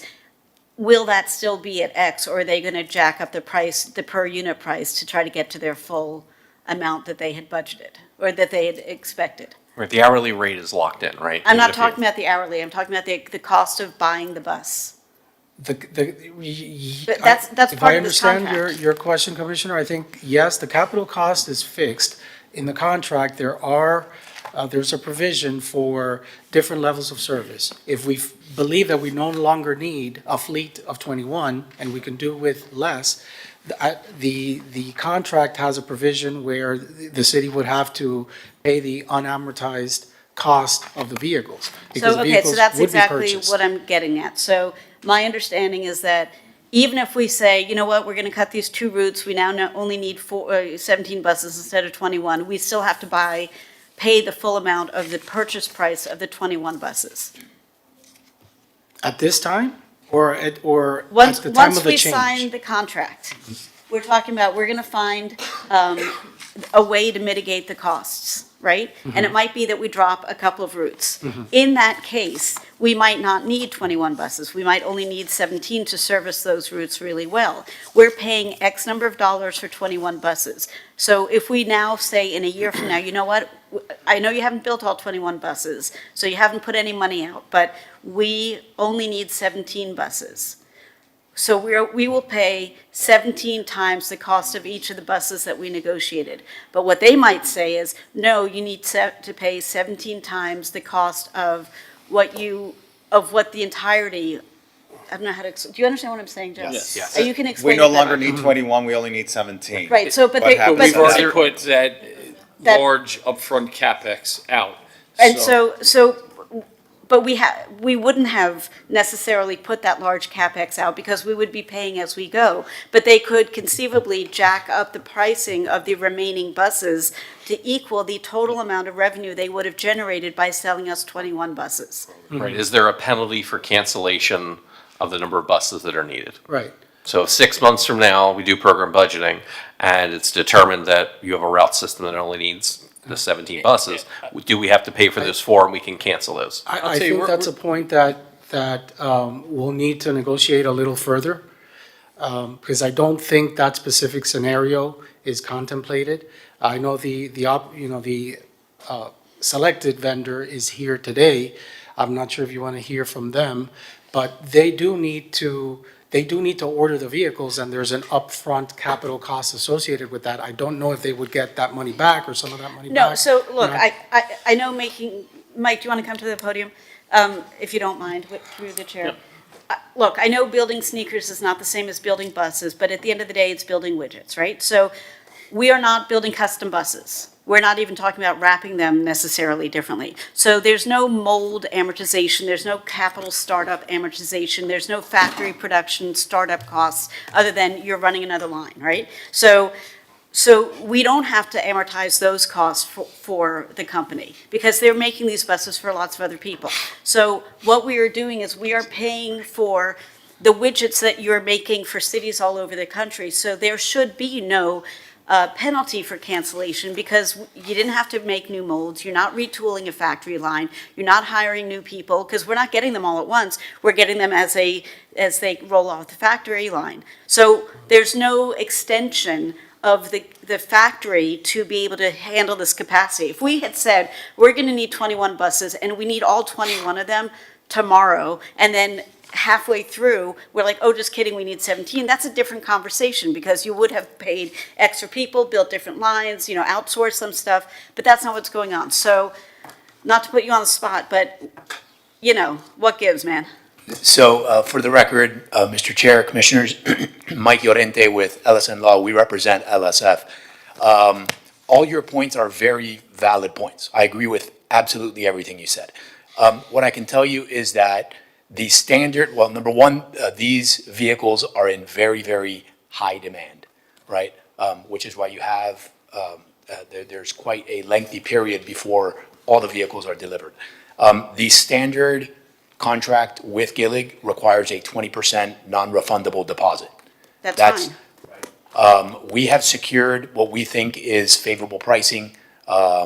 We have convinced Gillig to extend that pricing, which they typically will only guarantee for a period of, I think it's up to 90 days. At this point, we've asked them to extend it for an additional period of about 90 days, right? So we have negotiated as hard as we can in the city's interests. Whether there's any additional give there, we can go back to Gillig to see if that's a possibility. But again, I do think it's worth mentioning that we are now already in sort of one of those extension periods. They gave us quotes on the pricing quite a number of months ago, and every time we've gone back to them, because we've been at this for some time already. Every time we go back to Gillig, there's an effort to increase the price, right? So we are happy to go back to them. We are happy to see if they're open to sort of adjusting that non-refundable deposit language. I'm not worried about the non-refundable deposit. That will come because we are going to be buying at least 17, for the sake of argument, at least 17 buses, right? So that will be covered. It's on the back end. If we find that we no longer need 21, do we still have to pay 21 even though we're not taking delivery of 21? And by that I mean that the cost that they would have realized by those extra 4 buses then gets baked into it just is the cost. Whether you spend it on 21 buses, 17 buses, it doesn't matter. It is the total cost. That's my point, because that's not a correct way of conducting business. Understood. And so if I'm understanding correctly, I think what you would be suggesting is to take the 20% non-refundable deposit for the 4 buses that are canceled and apply that toward the capital expense for the remaining 17 buses, which is why I'm going back to the non-refundable language. It's something we are happy to take back to them. Either way, what I'll say is our next FERC meeting, Mr. CFO, is the 17th, something like that. It's actually before our next commission meeting. We're not going to close this out today because, listen, it would be easy to sit here and say, yes, let's refer this to the full commission. We're not there yet. And I need to understand, how do we ever get there where, we've been talking about this since May, that we have a $5 million gap between what our current operating expenses are versus what our pro forma operating expenses are. We can't just say, well, we'll make best face efforts to increase revenues for our transportation department. When we talk about advertising, that's rounding errors, right? 200,000, okay, maybe we get $400,000. That doesn't get us there, right? And do we charge? I should know this. I don't remember. No, we don't. Right, so that is another hard conversation that we have, that maybe it's $1 a ride, which is not a lot of money, but for some people, every dollar counts. But these are the conversations that need to be had. And I understand that it's a little bit of a red herring to say, oh my God, the costs have gone up so much, what's going on? Because the last contract didn't reflect the increase, the CPI increase, which, I would like to think that going forward, every contract that we negotiate, I don't know why it hasn't been done this way, but every single thing we negotiate and pay for over time should have CPI built in, so we're not having these conversations like, oh my God, prices have gone up, a bazillion percent. Well, they have actually gone up a bazillion percent, and now we're just playing catch up. So, so if we can, we're going to hear this at our next FERC as well. We're not in a position to move on this because it'd be dereliction of duty to just move this along, knowing that we have a $5 million shortfall that we need to make up somewhere. What we can do, if that's the direction, is we can maybe make it time certain. If this is going to be a longer, more in-depth discussion, and it sounds like transportation has some discussions to do, but we can make this right at the beginning, time certain, and because I think it's a very important item. It has an expiration of some aspect here. We're going to, hopefully dedicate as much time as we still can. have next commission meeting. We're on the same timeline. We just need to hear the FERC again. Yeah. But it's also, we need to work with city staff for you all to help us understand where this money is going to come from. Yes, because the idea is if, I would assume just top level that it would be a mix, a blend of probably some service reductions and general fund surpluses and, or transfers, I'm sorry, and some other perhaps service cuts. Yes. Does, okay, so we'll hear this continue. So the item discussed and return, and then we have that last item. I did talk to the director, it should be very quick. Very quick, yep. Just 2 quick points. Thank you, Mr. Chair. Number one, I conferred with my client and confirmed that the pricing we received from Gillig expired in August. We got an extension through October, which is highly unusual. So we're not sure they would give us an additional extension, We're but we do still have on an the same opportunity. timeline. Right, we have an opportunity to reconvene at FERC before the October 29th commission meeting. And then the second point is, just for clarification, we were talking about 21 trolleys. There's also a requirement of 20% spares, right? So we're really talking about 26 trolleys, right? That's the budget we're talking Wait, so about. are we, or That's on the existing fleet. 21 trolleys in service, and then there's a spare ratio of 20%. Correct. So the total number of the sort of budget we're discussing assumes a purchase of 26 trolleys, which is 21 in service plus. But that would be 20% spare. the same ratio. So It's if we the only same thing. need Correct. 17, then Same we'd actually be buying That's right. 21 That's for the three spares, right? spares. Either way, That's let's right. have this more Yeah. robust discussion next, in a couple of weeks. But from a high level, we need to figure out whether it's $3.5 million, $4 million, $5 million, where we're gonna come from before we make a recommendation. Understood, Chair, and we'll show that as time certain right at the Matt, you right at wanna the say top. something quick? But then we invite you and encourage you to come next month where it's Of more course. robust. Thank you. Thank you, Mr. Chair. And this is super important, as you know. I think one question that you probably should try to answer today is, are you going to go with that old-fashioned look, or are you going to go with a more modern bus that might encourage more people to ride it, and it's a more comfortable bus as well? And I just want to point out in here that the city, in their own note, pointed out that there was no data from the manufacturer to back up their claims on the efficiency gains and the emissions gains from the clean diesel. I think that is another important thing that hopefully you come back with to match the context. And just for the record, Matthew Goltanoff, 125 Jefferson Avenue. Thank you so Thank you much. for all you do for our community, Matthew. Thank you. Yep. And we'll hear the elevator permit fee. Yes. Mr. City Attorney, could you record me as a yes for that vote? And MB3 discussed proposed amendments to the city code increasing fees charged for the temporary use permit renewals for elevators, MB3. John Norris, Public Works Director. Please, go ahead. Yep, we're bringing this item to you because we have temporary use permits for elevators. Once an elevator is substantially complete, it is safe to operate. We offer a condition or a temporary use permit for the amount of $2,090. To extend that is $162 for each time. So what we find is people won't finish their elevators, they'll keep paying the $162. They have plenty of time to get the punch list done. If we raise the renewal for a temporary use, it will encourage people to actually get the elevators complete. So Recommendation. we're looking for a motion to return to commission with a favorable recommendation to approve the fee adjustment as discussed. Could you just clarify what the fee adjustment is? The fee adjustment goes from $162 for a renewal to $2,090, which is the original fee for a temporary use. So essentially, you'll get a temporary use every 3 months, if that's So what you choose to do. is there a case, and I know we need to leave, but is there a case where you might need one renewal just to fix stuff, and then after that it goes straight up? Or is that not how it's actually being? Like, I don't want to penalize the people who really are trying to get it done. And, like during COVID, there were supply chain issues. So I would be in favor of doing a one-time renewal to give you an extra 3 months. And then after that, you have to go up. Okay. Sounds fair to us. So we'll Okay. show it, approve the fee adjustment as amended. We'll show Commissioner Bott making the motion, Commissioner Magazine. All in favor? Aye. Show the item passed. Thank you. See you guys Sunday.